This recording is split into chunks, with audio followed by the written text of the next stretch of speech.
Warm evening to one and all present here. Very happy to say that the NSS unit of TKM Institute of Technology is here with another program in collaboration with MDR Cancer Center and Research Institute. To begin with, let's all for the NSS talk.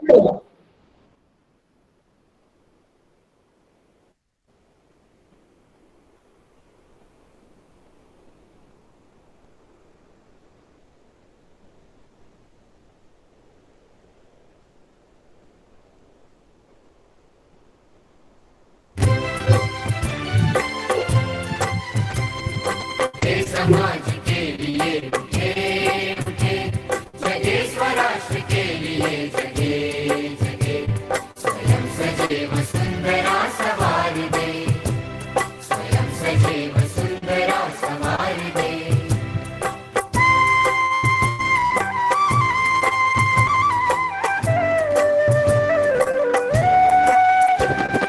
हम उठे उठे गजब हमारे संग साथियों,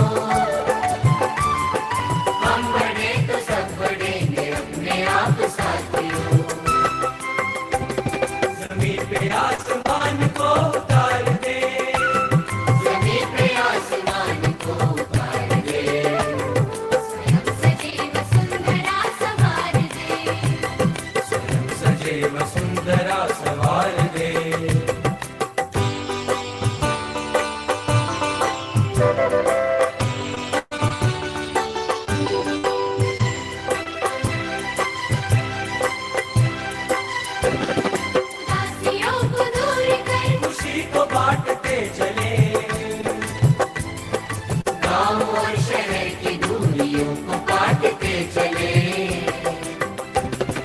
ज्ञान को प्रचार दे, प्रसार दे,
बने न शूल राह की, बढ़ाए बेल प्रेम की अखंडता की चाह की।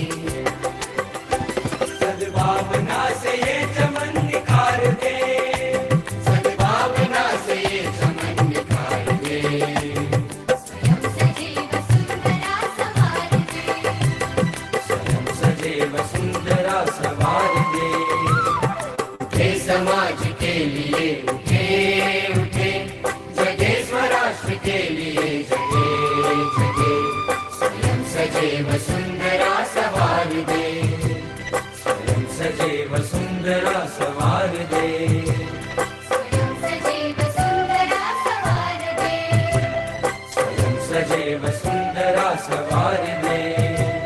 स्वयं सजीव सुंदरा सवार दे, स्वयं सजीव सुंदरा सवार दे।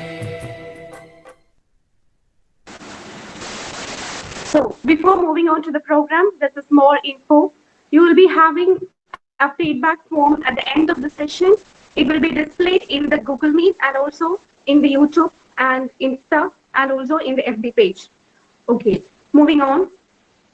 So once again, welcome all to Renaissance, where we mark World No Tobacco Day. So World No Tobacco Day is observed worldwide every year on 31st May. Myself, Sulfia M, NSS Volunteer Secretary of TKM Institute of Technology.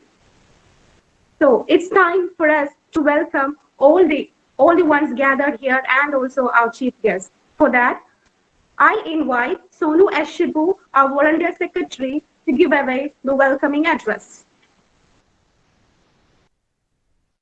Sulfi, can you hear me? Yes, yes. എല്ലാവർക്കും വിനീതമായ നമസ്കാരം. World no tobacco day വളരെയധികം സമകാലീന പ്രസക്തിയും എന്നും നമ്മൾ പ്രത്യേകിച്ചും യുവജനങ്ങൾക്കിടയിൽ വളരെ പ്രസക്തിയുള്ളൊരു വിഷയമാണ് പുകവലിയുടെ ഉപയോഗവും അതിന്റെ പാർശ്വഫലങ്ങളും. ഈ വിഷയത്തെ മുൻനിർത്തിക്കൊണ്ട് APJK2 NSSL national service scheme TKM institute of technology നടത്തുന്ന no tobacco day awareness program ആയിട്ടുള്ള റിനൈസൻസ് 2021 ഔപചാരിക വെൽക്കം അഡ്രസ് നടത്തുവാനാണ് എന്നിൽ നിക്ഷിപ്തമായ കർത്തവ്യം. സ്വാഗത പ്രസംഗത്തിലേക്ക് ഞാൻ കടക്കുകയാണ്. ആദ്യമായി ഇവിടെ അധ്യക്ഷ പദം അലങ്കരിക്കുന്നത് national service scheme TKM institute of ടെക്നോളജിയുടെ പ്രോഗ്രാം ഓഫീസറായ ഏറ്റവും ബഹുമാനപ്പെട്ട അശ്വിൻ രാജ് അവറുകളാണ്. സാറിനെ വിനീതമായി ഈ പ്രോഗ്രാമിലേക്ക് ക്ഷണിച്ചുകൊള്ളുന്നു. ഇന്ന് നമ്മുടെ ഈ പ്രോഗ്രാമിന് നയിക്കുവാനായി രണ്ട് മഹനീയ വ്യക്തിത്വങ്ങളാണ്. ആതുര സേവന രംഗത്ത് ധാരാളമധികം നേട്ടങ്ങളും പ്രതീകവുമായി പ്രവർത്തിക്കുന്ന രണ്ട് മഹനീയ വ്യക്തിത്വങ്ങളാണ് ഇന്ന് നമ്മുടെ ഈ പരിപാടിക്ക് സെഷൻ നയിക്കുവാനായി എത്തിയിരിക്കുന്നത്. ആദ്യമായി തന്നെ വളരെ ആദരവുപൂർവ്വം ഞാൻ അവരെ ക്ഷണിച്ചുകൊള്ളട്ടെ. Doctor Dinesh Makuni, head of the department and surgical consultant, Department of Radiation Oncology, MBR Cancer Center. ഇന്ന് നമ്മോടൊപ്പം ഇവിടെ ചേർന്നിട്ടുണ്ട്. സാറിന്റെ മഹനീയ വ്യക്തിത്വം കൊണ്ട് നമുക്ക് ഈ സെഷൻ വളരെയധികം ഉപകാരപ്രദമാകും എന്നതിൽ യാതൊരുവിധ സംശയവുമില്ല. കൃത്യമായി national service scheme TKM institute of ടെക്നോളജിക്ക് വേണ്ടി മുഖ്യപ്രഭാഷണം നടത്തുന്ന ദിനേശ് മകുണി ഡോക്ടർ സാറിനെ ക്ഷണിച്ചുകൊള്ളുന്നു. അടുത്തതായി സെക്കൻഡ് സെഷൻ നയിക്കുന്നതിനായി MBR ക്യാൻസർ സെന്ററിലെ തന്നെ ഒരു പ്രമുഖ ഡോക്ടർ തന്നെയാണ് നമുക്ക് ഇവിടെ എത്തിയിരിക്കുന്നത്. Doctor Sudheesh Manoharan sir, surgical oncologist, MBR cancer centre. Second session നയിക്കുന്നതിനും സാറിന്റെ വിലപ്പെട്ട വാക്കുകൾക്കുമായി വിദ്യാർത്ഥികളായി ഞങ്ങൾ കാത്തിരിക്കുന്നു. സാറിനെ ഹൃദയപൂർവ്വം APJK2 NSSL സെല്ലിന്റെ പേരിലും national service scheme TKM institute of ടെക്നോളജിയുടെ പേരിലും ഈ പ്രോഗ്രാമിലേക്ക് ക്ഷണിച്ചുകൊള്ളുന്നു. ഇവിടെ നന്ദി പ്രകാശനം നടത്തുന്നതിനായി TKM institute of technology national service scheme volunteer secretary ആയിട്ടുള്ള MS പൂജ ശ്രീവേദിയാണ് വന്നിട്ടുള്ളത്. MS പൂജ ശ്രീവേദിയെ ഈ പ്രോഗ്രാമിലേക്ക് കൃത്യമായി സ്വാഗതം ചെയ്യുന്നു. അടുത്തതായി നമ്മുടെ ഈ പ്രോഗ്രാമിന്റെ നെടുന്തൂണായ വളരെ ചെറിയ സമയം കൊണ്ടാണ് ഈ പ്രോഗ്രാം നമ്മൾ സെറ്റ് ചെയ്തത്. ഈ പ്രോഗ്രാമിലേക്ക് വളരെയധികം സന്തോഷത്തോടു കൂടി മികച്ച പ്രതികരണവും മികച്ച റെസ്പോൺസ് നമുക്ക് കിട്ടിയിട്ടുണ്ട്. 1000-ലധികം രജിസ്ട്രേഷൻ ആണ് വളരെ ചുരുങ്ങിയ സമയം കൊണ്ട് ഈ പ്രോഗ്രാമിന്റെ പ്രാധാന്യം മനസ്സിലാക്കിക്കൊണ്ട് വന്നിരിക്കുന്നത്. അതുകൊണ്ട് തന്നെ ഈ പ്രോഗ്രാമിന്റെ നെടുന്തൂണായ എപിജെകെറ്റു NSS സെല്ലിന്റെ വോളണ്ടിയേഴ്സിന് കേരള സംസ്ഥാനം മുഴുവനും പടർന്നു കിടക്കുന്ന കോളേജുകളിൽ നിന്ന് വന്നിട്ടുള്ള വോളണ്ടിയേഴ്സിന് ഹൃദ്യമായ സ്വാഗതം ഈ പരിപാടിയിലേക്ക് ഞാൻ അർപ്പിക്കുന്നു. നിങ്ങൾക്ക് തീർച്ചയായും വളരെയധികം ഗുണകരമാകുന്ന ഒരു സെഷൻ ആയിരിക്കും ഇതെന്നതിൽ യാതൊരുവിധ സംശയവുമില്ല. സോ ഒരിക്കൽ കൂടി എല്ലാവർക്കും ഈ പ്രോഗ്രാമിലേക്ക് ഹൃദ്യമായ സ്വാഗതം നേർന്നുകൊണ്ട് നിർത്തുന്നു. നന്ദി, നമസ്കാരം. Thank you, Sonu. Now I invite the man behind all the success of our NSS unit, the brain, the coordinator, our dear program officer, Sri Ashwin Raj P, Assistant Professor of Biomedical Department, TKMIT Institute of Technology, to deliver the presidential address. Sir, can you hear me? Yes. എന്നെ കേൾക്കാമോ? Yes. ഏറെ ബഹുമാനപ്പെട്ട doctor Dinesh Makkuni, doctor Sudheesh Manohar, മറ്റ് ഇവിടെ എത്തിച്ചേർന്നിട്ടുള്ള വിശിഷ്ട വ്യക്തികളെ, പ്രിയപ്പെട്ട NSS കുടുംബാംഗങ്ങളെ, നമുക്കറിയാം APJ അബ്ദുൽ കലാം സാങ്കേതിക സർവകലാശാല നാഷണൽ സർവീസ് സ്കീം സെൽ കഴിഞ്ഞ കുറെ വർഷങ്ങളായി കൃത്യമായിട്ട് എഞ്ചിനീയറിംഗ് കോളേജുകൾ NSS യൂണിറ്റുകളെ ഏകോപിപ്പിച്ചുകൊണ്ട് സംസ്ഥാനമൊട്ടാകെ വലിയ രീതിയിലുള്ള സാമൂഹ്യ പ്രതിബദ്ധതയോടുള്ള പ്രവർത്തനങ്ങളാണ് കാഴ്ചവെച്ചുകൊണ്ടിരിക്കുന്നത്. അതിൽ വലിയൊരു പങ്ക് വഹിക്കാൻ TKM institute technology engineering college NSS യൂണിറ്റുകൾക്ക് കഴിഞ്ഞിട്ടുണ്ട്. പ്രത്യേകിച്ച് കഴിഞ്ഞ ഒരു വർഷമായി നമുക്കറിയാം കോവിഡിന്റെ ഒക്കെ പശ്ചാത്തലത്തിൽ നമ്മളെല്ലാവരും വീടുകളിലൊക്കെ ഒതുങ്ങിക്കൂടി ഇരിക്കുന്ന ഈ ഒരു സമയത്തും സാങ്കേതിക വിദ്യയെ കൃത്യമായി ഉപയോഗപ്പെടുത്തി തന്നെ നമുക്ക് അതിൽ കൃത്യമായി ഇടപെടാൻ കഴിഞ്ഞിട്ടുണ്ട് വിവിധ മേഖലകളിൽ. ഏതായാലും ഇന്ന് വേൾഡ് ടൊബാക്കോ ഡേയുമായി ബന്ധപ്പെട്ട് ഇന്ന് നമ്മൾ പ്രത്യേകിച്ച് ഇന്ന് പുകയില വിരുദ്ധ ദിനത്തോടനുബന്ധിച്ച് അതിന്റെ ഒരു ഒബ്സർവേഷൻ അത് കുട്ടികളിലേക്ക് എത്തിക്കുക. ഏകദേശം 1000-ൽ ആളുകളിലൂടെ എത്തിച്ചേർന്നിട്ടുണ്ടെന്ന് മനസ്സിലാക്കുന്നു. വളരെയേറെ സന്തോഷമുണ്ട്. പ്രത്യേകിച്ച് നമുക്കിന്ന് ക്ലാസ് എടുക്കാൻ വളരെ വിശിഷ്ടരായ 2 വ്യക്തികളും എത്തിച്ചേർന്നിട്ടുണ്ട്. കമ്മിറ്റ് ടു ക്വിറ്റ്, പുകയില ഉൽപ്പന്നങ്ങൾ ഉപേക്ഷിക്കാൻ നമ്മൾ പ്രതിജ്ഞാബദ്ധരാണ് എന്ന് തന്നെയാണ് ഇന്നത്തെ നമ്മുടെ ആപ്തവാക്യം തന്നെ. ഏതായാലും ഈ കോവിഡിന്റെ പശ്ചാത്തലം പ്രത്യേകിച്ച് നമുക്കറിയാം ശ്വാസകോശ സംബന്ധമായ രോഗങ്ങൾക്കൊക്കെ അല്ലെങ്കിൽ കോവിഡും നമ്മളെ പുകവലി വലിക്കുന്ന ആളുകളുമായിട്ടൊക്കെ വളരെയേറെ റിലേറ്റഡ് ആയ അങ്ങനെയുള്ള ന്യൂസുകളും കാര്യങ്ങളൊക്കെ ദിനംപ്രതി നമ്മൾ കണ്ടുകൊണ്ടിരിക്കുന്ന ഈ ഒരു പശ്ചാത്തലത്തിൽ നമ്മുടെ എല്ലാ തരത്തിലുള്ള പുകയില ഉൽപ്പന്നങ്ങളും എന്നുള്ളത് ഒരു മുന്നോട്ട് വെക്കുന്ന വലിയൊരു ആപ്തവാക്യം തന്നെയാണ്. ഏതായാലും MVR ക്യാൻസർ സെന്ററിനെ കുറിച്ച് 2 വാക്ക് പറയാതെ എനിക്ക് അധ്യക്ഷ പ്രസംഗം അവസാനിപ്പിക്കാൻ കഴിയില്ല. വളരെ നല്ല രീതിയിൽ തന്നെ സാമൂഹ്യ പ്രതിബദ്ധതയോടുകൂടി സമൂഹത്തിൽ ഇടപെടുന്ന ഒരു ഇൻസ്റ്റിറ്റ്യൂഷനാണ് MVR ക്യാൻസർ സെന്റർ.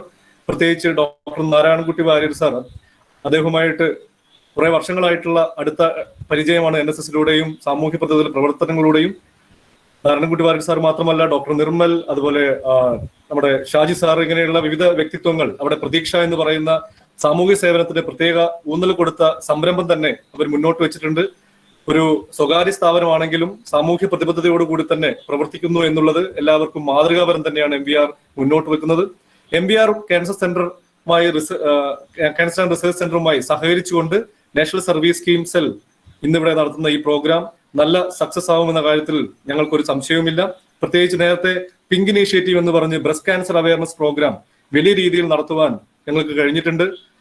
ആ ഒരു വലിയ ഒരു ഉത്തേജനവും ഇതിന്റെ പുറകിലുണ്ട്. ഇനി അങ്ങോട്ടും MVRുമായിട്ടുള്ള നിരവധി പ്രോഗ്രാമുകൾ നടത്താൻ ഞങ്ങൾ ആഗ്രഹിക്കുന്നു. ഈ ഒരു പ്രോഗ്രാമിൽ ഞങ്ങളോട് സഹകരിക്കുന്ന MVR ക്യാൻസർ സെന്ററിനോടുള്ള പ്രത്യേക നന്ദിയും ഞാൻ ഈ സമയത്ത് അറിയിച്ചു കൊള്ളട്ടെ. ഏതായാലും ഇന്ന് ഇവിടെ എത്തിച്ചേർന്നിട്ടുള്ള ഡോക്ടർ ദിനേശ് മാക്കുനി സാർ, അദ്ദേഹത്തെ ഏറെ സ്നേഹത്തോടെ നമ്മൾ നേരത്തെ തന്നെ ഈ പ്രോഗ്രാമിലേക്ക് സ്വാഗതം ചെയ്തതാണ്. എന്നിരുന്നാലും ദിനേശ് മാക്കുനി സാറിനെയും സുധീഷ് മനോഹൻ സാറിനെയും TKM ഇൻസ്റ്റിറ്റ്യൂട്ട് ടെക്നോളജി എഞ്ചിനീയറിംഗ് കോളേജിന്റെ പേരിലും NSSന്റെ പേരിലും APJ അബ്ദുൽ കലാം സാങ്കേതിക സർവകലാശാല NSS യൂണിറ്റിന്റെ പേരിലും പ്രത്യേകമായി ഞങ്ങളുടെ നന്ദി അറിയിച്ചുകൊള്ളുന്നു. ഞാൻ എന്റെ അധ്യക്ഷ പ്രസംഗം അവസാനിപ്പിക്കട്ടെ. നന്ദി, നമസ്കാരം. Thank you so much, sir. Stop smoking before smoke stops you. അതെ, അടുത്തതായിട്ടുള്ള കീനോട്ട് അഡ്രസ്സിലേക്ക് പോകുന്നതിന് മുമ്പ് ഞാൻ ഒരു ചെറിയൊരു നമ്മളുടെ ക്യാൻസർ സെന്ററിന്റെ മറ്റൊരു ഓർഗനൈസേഷനായ പ്രതീക്ഷ എന്ന് പറയുന്ന ഓർഗനൈസേഷനെ കുറിച്ച് 2 വാക്ക് സംസാരിക്കാൻ ഞാൻ താല്പര്യപ്പെടുന്നു. ക്യാൻസർ പേഷ്യന്റിനായിട്ട് 2002 കാലിക്കറ്റ് ബേസ് ചെയ്ത് സ്റ്റാർട്ട് ചെയ്ത ഒരു ഓർഗനൈസേഷനാണ് പ്രതീക്ഷ എന്ന് പറയുന്നത്. അർബുദ രോഗികളുടെ ഉന്നമനത്തിനുള്ള ഒരു സംഘടനയാണ്. അതിന്റെ ലക്ഷ്യങ്ങൾ എന്താ എന്നാൽ ക്യാൻസർ വന്ന് ചികിത്സ എടുക്കുന്നവരുടെ ആത്മവിശ്വാസം വർദ്ധിപ്പിക്കുകയും അവരുടെ മാനസിക വിഷമങ്ങൾ അകറ്റുകയും ചെയ്യുന്നു. ക്യാൻസറിന്റെ ഏറ്റവും ആധുനികമായ ചികിത്സകൾ ജനങ്ങൾക്കിടയിൽ എത്തിക്കുന്നു. ക്യാൻസറിനെ പറ്റി ജനങ്ങൾക്കിടയിലെ തെറ്റായ ധാരണകൾ തിരുത്തുന്നു. അതോടൊപ്പം തന്നെ സൗജന്യ ക്യാൻസർ ബോധവൽക്കരണ ക്ലാസ് സംഘടിപ്പിക്കുന്നു. അതേപോലെ സൗജന്യ ക്യാൻസർ നിർണയ ക്യാമ്പുകൾ സംഘടിപ്പിക്കുന്നു. പുകവലിക്കെതിരെ ശക്തമായ പ്രചരണ പരിപാടികൾ, ക്യാൻസർ ചികിത്സയെടുക്കുന്നവരുടെ മാനസിക ശാരീരിക പ്രയാസങ്ങൾക്ക് ശരിയായ കൗൺസിലിംഗ് നൽകുന്നു. പുതിയ തരം ചികിത്സാ വിധികളും അവയുടെ പ്രവർത്തന രീതികളും ഇതുപോലെ സമാന രീതിയിൽ ഇന്ത്യക്ക് പുറത്ത് പ്രവർത്തിക്കുന്ന സംഘടനകളുമായി ബന്ധപ്പെട്ട് ഇവിടെ ലഭ്യമാക്കുവാൻ വേണ്ടി പ്രയത്നിക്കുന്നു. ക്യാൻസർ രോഗികളെയും കുടുംബാംഗങ്ങളെയും രോഗചികിത്സയിൽ സഹായിക്കുന്നു. സോ മൂവിങ് ഓൺ, ഒരു ചെറിയൊരു വീഡിയോയിലേക്കാണ് പോകുന്നത്. ഒരു ഫേമസ് മെജീഷ്യൻ ശ്രീജിത്ത് വിയൂർ, കൊയിലാണ്ടിയിനടുത്തുള്ള, കോഴിക്കോട് ഡിസ്ട്രിക്റ്റിലെ കൊയിലാണ്ടിയുടെ ഒരു മെജീഷ്യൻ ചെയ്ത ഒരു ചെറിയൊരു. സുഫിയ, ഡോക്ടർ തിരക്കുണ്ടെങ്കിൽ നമുക്ക് ആദ്യം ഡോക്ടറുടെ സെഷനിലേക്ക് പോയിട്ട് വീഡിയോ ഇടുന്നതല്ലേ നന്നാവുക? Okay, fine sir. So video കാണുന്നതിന് മുമ്പേ നമുക്ക് ഡോക്ടറിനെ വിളിക്കാം. So moving on, for the keynote address, I would like to invite Dr. Dinesh Makhuni, the Senior Consultant and Head of the Department of Radiation Oncology of MBR Cancer Center and Research Center. With great honor, I welcome you, sir. Sir? Thank you, Ashwin Raj and Sulfia, for the kind words. It's indeed a privilege for MBR Cancer Center to be associated with TKM Institute of Technology and the National Service Society for this wonderful program you have arranged with so many people watching us. It's a very large gathering, and that shows the true social commitment of the youth of today. Probably the name of Abdul Kalam sir with your institute has really helped you to have that social binding and the responsibility to the society. And if you ask me, to be a responsible citizen, the most important thing is to create a healthy society. When I say healthy, it's in all aspects of the world, it should be healthy. And unless you are healthy, you cannot create a healthy society, and health is really wealth. So World No Tobacco Day, which is commemorated every year on May 31st, is a wonderful platform for us to think loudly about what is health in our society and what role it plays in the growth of our country. And I'm very thankful to see the wonderful students of National Service Society having gathered in this platform and giving us an opportunity to talk to you. As a cancer care provider, we don't want cancer to happen. And we are the happiest person. We would be the happiest person in the world if we can prevent diseases. And when you try to think about preventing diseases, the foremost problem we face is tobacco-related cancer. As we know, almost 40% of the total cancers are tobacco-related cancers. So preventing tobacco-related cancers is a huge challenge. And if we succeed in that, we are going to reduce the global burden of tobacco-related deaths considerably. And I would like to delve on these facts and figures to sort of help you understand the importance of tobacco-related diseases, especially in the Indian context. And you must understand, close to 8 lakh people are suffering from head and neck cancers in India. And out of the 8 lakh cancer patients, close to 50% are going to die because they are detected in very advanced stages. So we are failing in our duty to prevent the cancers. We are failing in our duty to detect cancer in early stages. We are also failing in our duty to provide adequate treatment for these unfortunate victims of tobacco. So it's a threefold problem, and the fight should be very, very strong. And I would like to dissect the kind of the factors that play a role in this menace. If you would permit me, I would like to show my screen and share some slides with you. And I think that would be a best way to capture your attention. And Can I share my screen, Ashwin? Yes, sir. Yes, sir. Yes, sir. So, is my screen visible for you?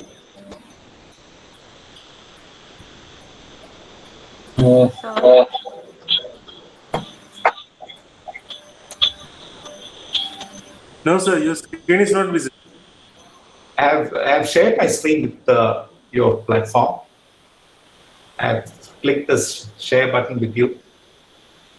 No, sir, we can't see your, we cannot see your slides. We can see you only, sir. Okay, I am actually, because it's asking to send the copy to this thing. Should I share it like that or?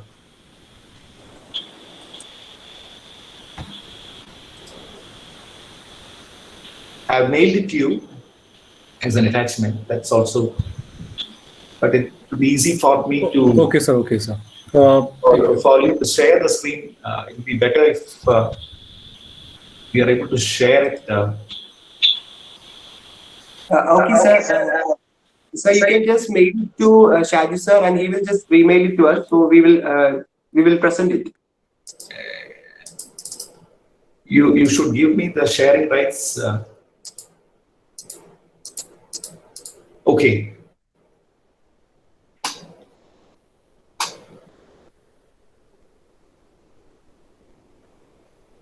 This share screen doesn't come very easily with the Google, I think. The share is not enabled. I'm not able to activate my screen here. Will you be able to do from your end? Yes, sir. Sure, sir. Sure. If you share with us, share the PPT presentation. So the share button is not enabled.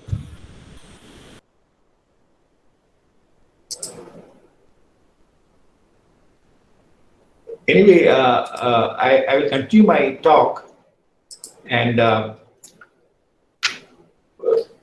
what is most important in cancer care is when it comes to tobacco is the evidence in science. Because very often people ask this question: what is the evidence that tobacco causes cancer?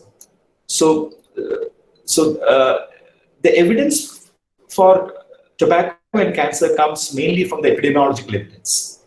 Two scientists, Dr. Dahl and Dr. Griffith Hill, two scientists from Oxford University, were the champions in creating the evidence, and the long epidemiological research in the association of cigarette smoking and lung cancer led to the scientific foundation of the evidence that smoking causes cancer. So way back in the 18th century, if you look at the, am I audible to you? Are you hearing? Yes, sir. Yes. Yes, sir. Yes, sir. Okay. So if you look at the 18th century evidence of chronic irritation causing cancer, there is a very interesting story which I would like to share. Dr. Percival Pott, he actually saw a very interesting cancer called the chimney soot cancer. The chimney soot cleaners, the small boys were used to clean the chimneys during the Victorian age before the First World War. And all these young boys used to climb down the chimney to clean the black soot. And they were literally wearing no clothes at that time. And the black soot would rub on their scrotal skin while they go down the chimneys to clean the chimney pipes. So that chronic irritation of the black soot and the skin caused the cancer. So the evidence that the chimney soot, a toxin, the aromatic hydrocarbons, and melanin C was first shown in the 18th century. So there is a theory that if you have a irritant toxic hydrocarbon, which is present in abundant quantities in the cigarette smoke, in fact, the cigarette smoke contains more than 5,000 chemicals and more than 50 are carcinogens. So imagine somebody is smoking this cigarettes for a long period, the lung parenchyma, the alveolus is exposed to all these toxins, and that leads to lung cancer. So Doll and Hill actually looked at this evidence in detail because they were epidemiologists, and they looked at the mortality rate of smokers. Especially, they followed up the doctors. In fact, the doctors were the first to realize that the cigarette smoking was bad and that caused lung cancer, because they are seeing a lot of smokers coming with lung cancers. So they were the first people to stop the smoking. And once they stopped smoking, these doctors were followed up for close to 20 years. And interestingly, in the first 4 years, the mortality rate among the doctors who smoked was around 16%. And in the next 5 years, the mortality rate dropped down to 5.9%. And in the 10 to 14 years, the mortality rate in the doctors who quit smoking came down to even 5%. And beyond 15 years, it came down to 2%. So there is a 14-fold reduction in the risk of cancer when you stop smoking. So that is the most important message we have to give. So even if somebody smokes, if you quit smoking, so that gives the window of opportunity to prevent the cancers. So cessation of smoking is also very, very important. So first we should try and educate the people about the hazards of tobacco and the risk of tobacco. At the same time, we should be able to target the smokers to prevent cancers. If you look at the cancer death rates, lung cancer is a major problem. As I mentioned earlier, almost 8 lakh patients are having tobacco-related illness. And if you look at the US statistics, most of the cancer deaths in other cancer sites like the stomach and the colorectum are all slowly on the decline, and they have plateaued. But the cancer of the lung is one cancer which is going well above the thresholds, and the kind of patients, people we are losing due to lung cancer is quite high. And if you look at the females also, from the 1970s onwards, the smoking in the females also started catching up in the West. And the lung cancer mortality in the females also is close to around 40%. And that is also very, very, a difficult problem for us to encounter. So lung cancer is a very important problem, and as oncologists, we struggle to control it. And the only way we can do it is with the campaign which we have initiated this year, the WHO campaign, which Ashwin has mentioned, the commitment to quit. So commit to quit. So that is the most important strategy, and we need to fight this malady with this kind of proactive measures. So cigarette smoking can reduce the effectiveness of cancer treatments and increase the risk of therapy-related side effects. So on the one hand, you have the cancer, and on the other hand, you have the risk of therapy-related side effects. Given the addictive nature of smoking and the high risk of relapse, the incorporation of smoking cessation efforts into cancer care is quite important. Very often we try to talk to patients and they are helpless. They would say that I would smoke as soon as I got up on my way back to work. And it is a stress reliever, and I don't know what to do, what is happening to me. And tobacco smoking is a very addictive thing, and the nicotine in the tobacco is the most addictive substance known to man. In fact, nicotine is more addictive than cocaine or heroin. So that's the reason why a smoker is finding it difficult to quit. And that is where we need to help them.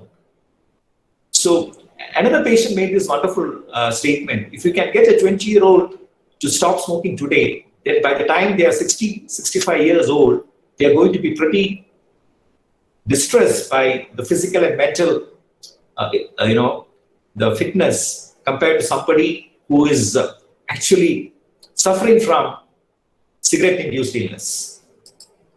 So cigarette tobacco smoking is a very addictive disease, and it actually affects the receptors in the brain, and it actually stimulates the nicotine receptors in the brain, and that secretes the dopamine. So it's something like a reward. Somebody is addicted to smoking, he can actually kickstart his morning activities only when he lights up the cigarette. As Oscar Wilde said, a fire at the one end and the fool at the other end.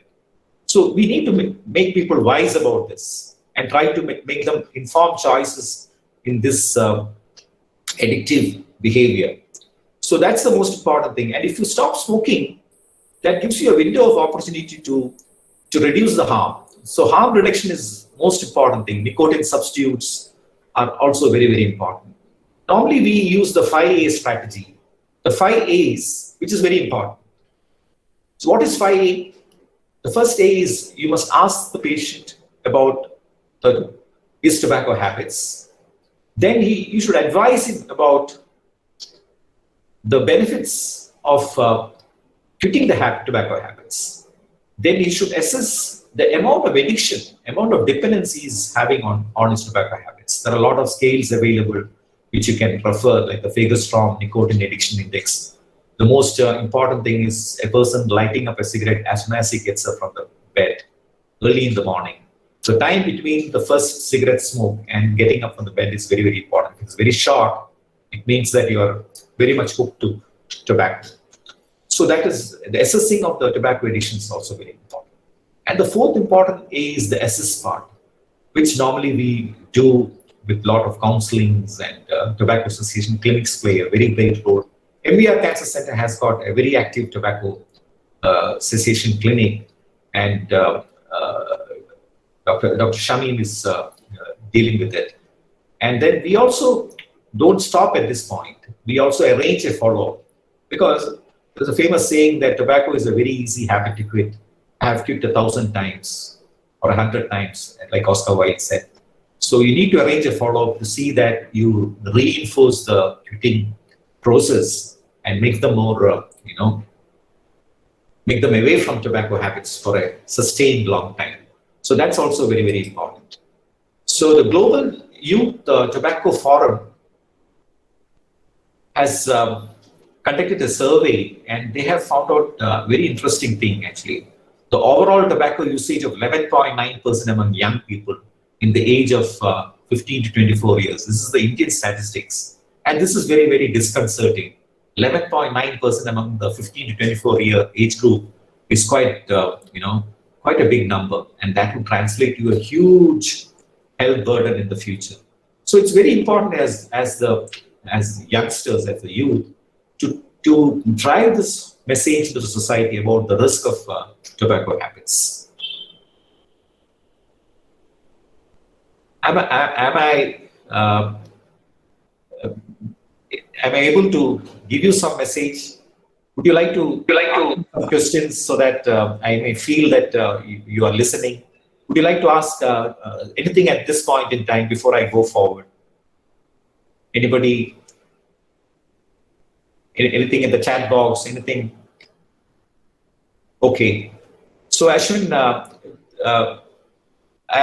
as I mentioned, tobacco is actually the most preventable cause of death.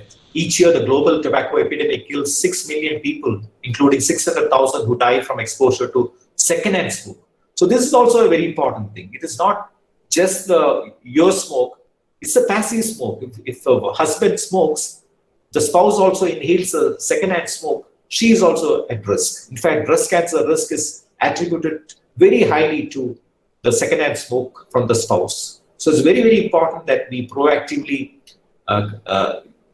give this message. So it is on track. The tobacco is on track to kill more than 8 million people by the end of 2030, and by which time approximately 80% of death would occur in the low and middle income countries. So this is the most important thing. In fact, countries with poor resources, poor economic resources, will be having the maximum burden of deaths, like we are still facing in the corona times.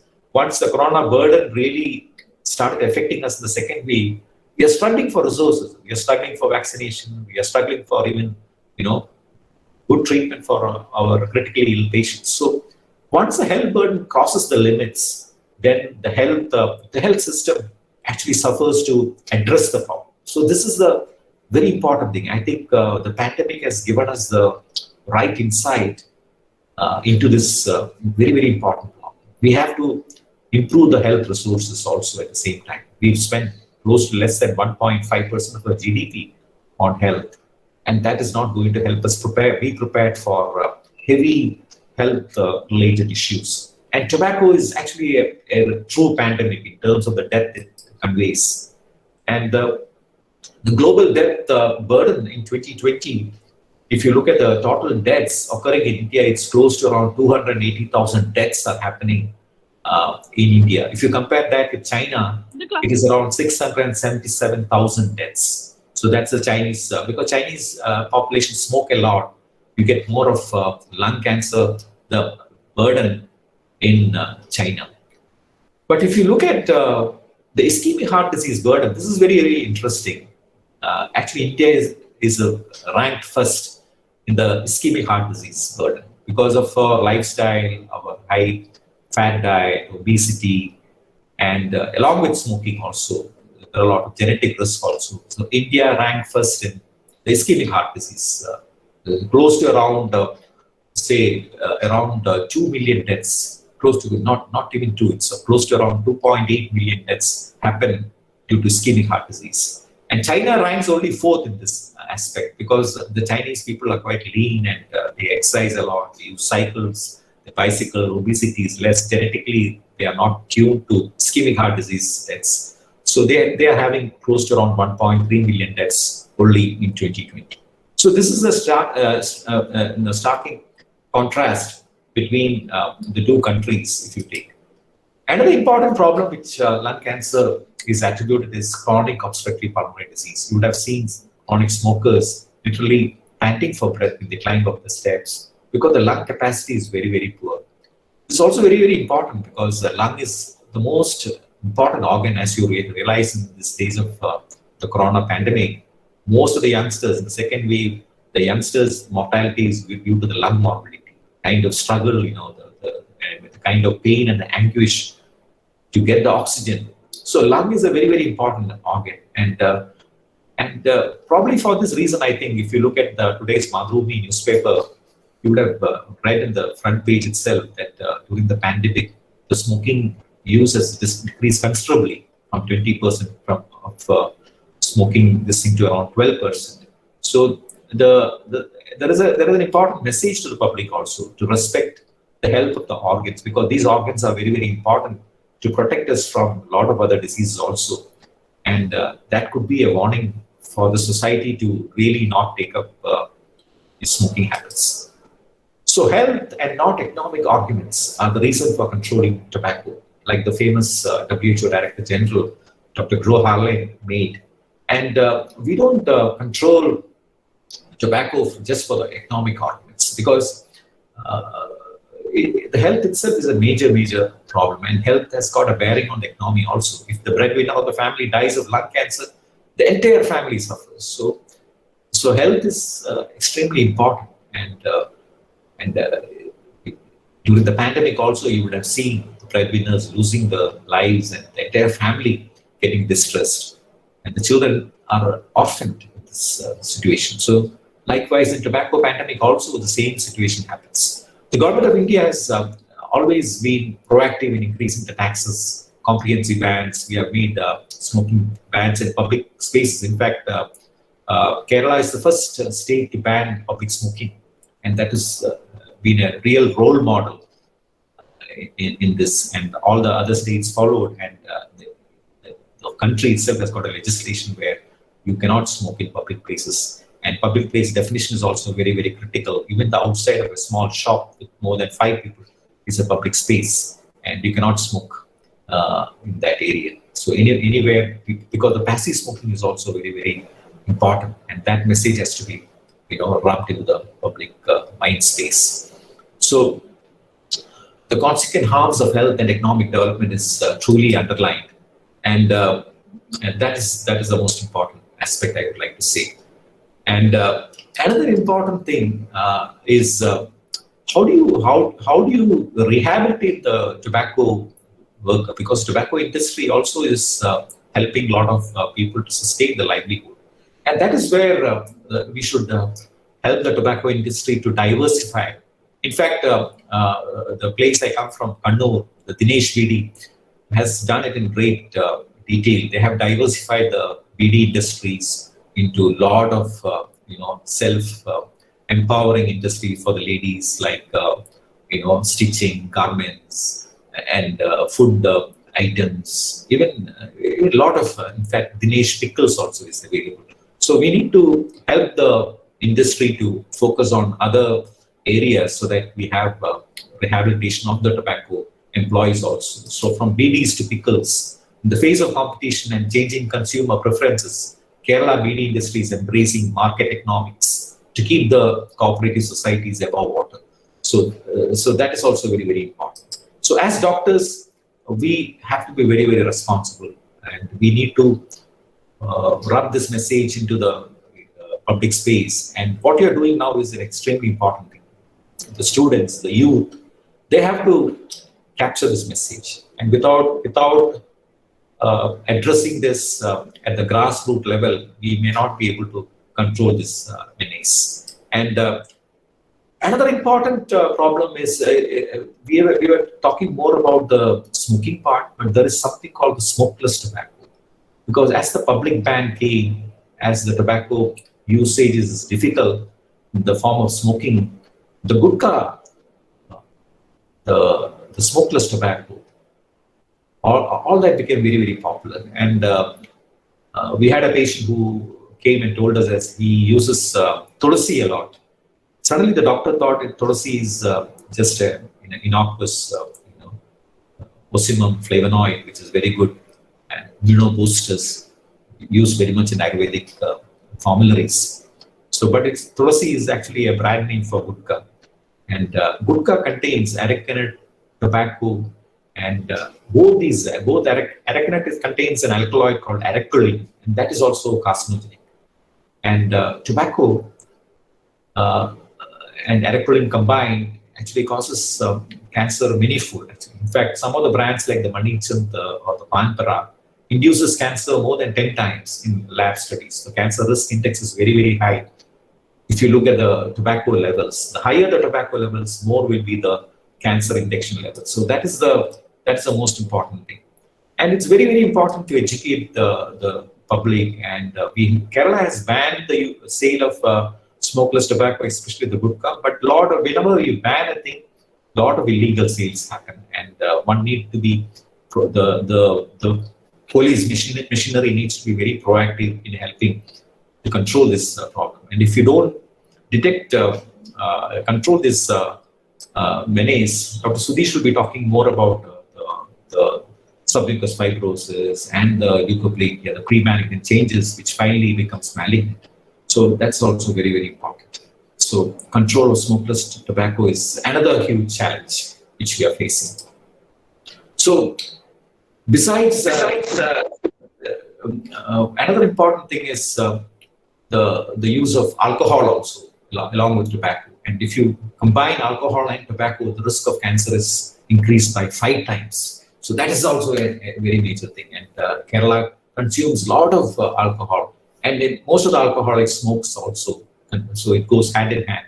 So the risk of cancer almost goes up 5 times when you consume tobacco and alcohol. And that is a really scary thing. And we need to create an awareness. And that is exactly what we need to constantly, every year we are celebrating this day to highlight the importance of tobacco and health hazards. And we need to do it constantly. We need to do surveys. We need to get some good data. The Global Tobacco Youth Forum survey is a very good platform. I think youth of Kerala, the institute should take up more of surveys, because data is very, very important. Data is science. We cannot control any epidemic without data. And that is what we are struggling now, because if you don't have good data, we don't have good interpretation. We don't have good mathematical models to compile. So for every health problem, we need data. And you need to do small projects, collect data, and try to show the world that this is a problem and this is how we need to address it.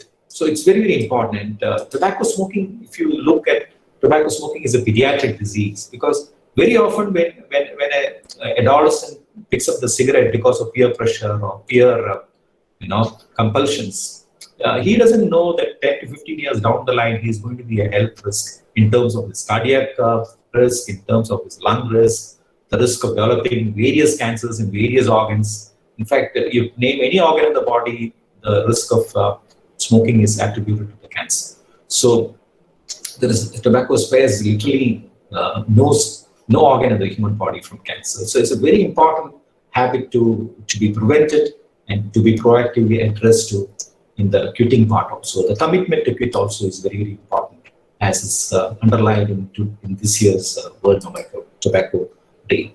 So to sum up, I would say that tobacco, it's easier and less costly to keep our younger generation healthy than to fix preventable health problems later in life.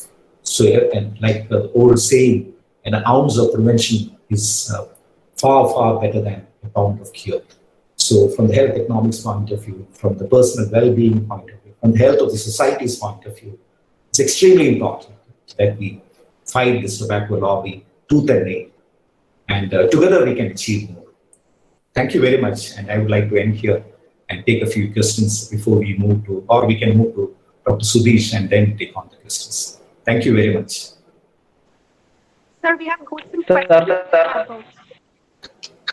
Sir, can I ask this question in Malayalam? ചോദിച്ചോളൂ sir. ഞാൻ ഇംഗ്ലീഷിൽ പറഞ്ഞത് sir തന്നെ പറഞ്ഞു. നമ്മൾ ഇന്ത്യയിൽ 8 ലക്ഷം പേർ, ഞാൻ കുറച്ചും കൂടി ഒന്ന് ഈസിനെസ് അതൊരു തെറ്റാണെന്ന് എനിക്കറിയാം കേരളത്തില്. പക്ഷേ നമ്മുടെ ഈ മിശ്രമായ മലയാളത്തിൽ ചോദിച്ചോളൂ, പ്രശ്നമില്ല. മലയാളി നാടൻ മലയാളം സാർ തന്നെ പറഞ്ഞല്ലോ. ചോദിച്ചോളൂ. എന്താ പേരെന്താ പറഞ്ഞത്? സാർ തന്നെ പറഞ്ഞല്ലോ. എന്റെ പേര് അഭിനവ്. അഭിനവ്, ചോദിച്ചോളൂ. സാറ് പറഞ്ഞല്ലോ നമ്മൾ ഇന്ത്യയിൽ 8 ലക്ഷം പേർക്കും ക്യാൻസർ രോഗമുണ്ടെന്ന്. 8 ലക്ഷം പേർക്ക് ആണ് ടൊബാക്കോ റിലേറ്റഡ്, 8 ലക്ഷം പേർക്ക് ടൊബാക്കോ റിലേറ്റഡ് ഇയർലി അത്രയും ക്യാൻസർ ഉണ്ടാവുന്ന അതിലൊരു 40% ആണ് ടൊബാക്കോ റിലേറ്റഡ് ക്യാൻസർ. മനസ്സിലായി? ഓക്കെ. ഇപ്പൊ നമുക്കറിയാം ഈ ക്യാൻസറിന്റെ 40% റീസൺ ടൊബാക്കോ ആണെന്ന്. ഈ ഐസ്ലാൻഡ് പോലത്തെ രാജ്യങ്ങളിൽ 2004 ടൊബാക്കോവും സ്മോക്കിങ്ങും ഫുൾ ബാൻഡ് ആണ്. നമ്മുടെ ഇന്ത്യയില്, അതായത് ഐലൻഡ് പോലത്തെ രാജ്യങ്ങളിൽ 2004 ടൊബാക്കോയും സ്മോക്കിങ്ങും ബാൻഡ് ആണ്, ടോട്ടലി ബാൻഡ് ആണ്. എന്തുകൊണ്ടാണ് നമ്മൾ ഇന്ത്യയിൽ അത് ഇത്രയും സെക്കൻഡ് വേൾഡ് പോപ്പുലേഷൻ ഇന്ത്യയിൽ ഒരിക്കലും ബാൻഡ് ആവാത്ത ഒരു റീസൺ എന്താണ്?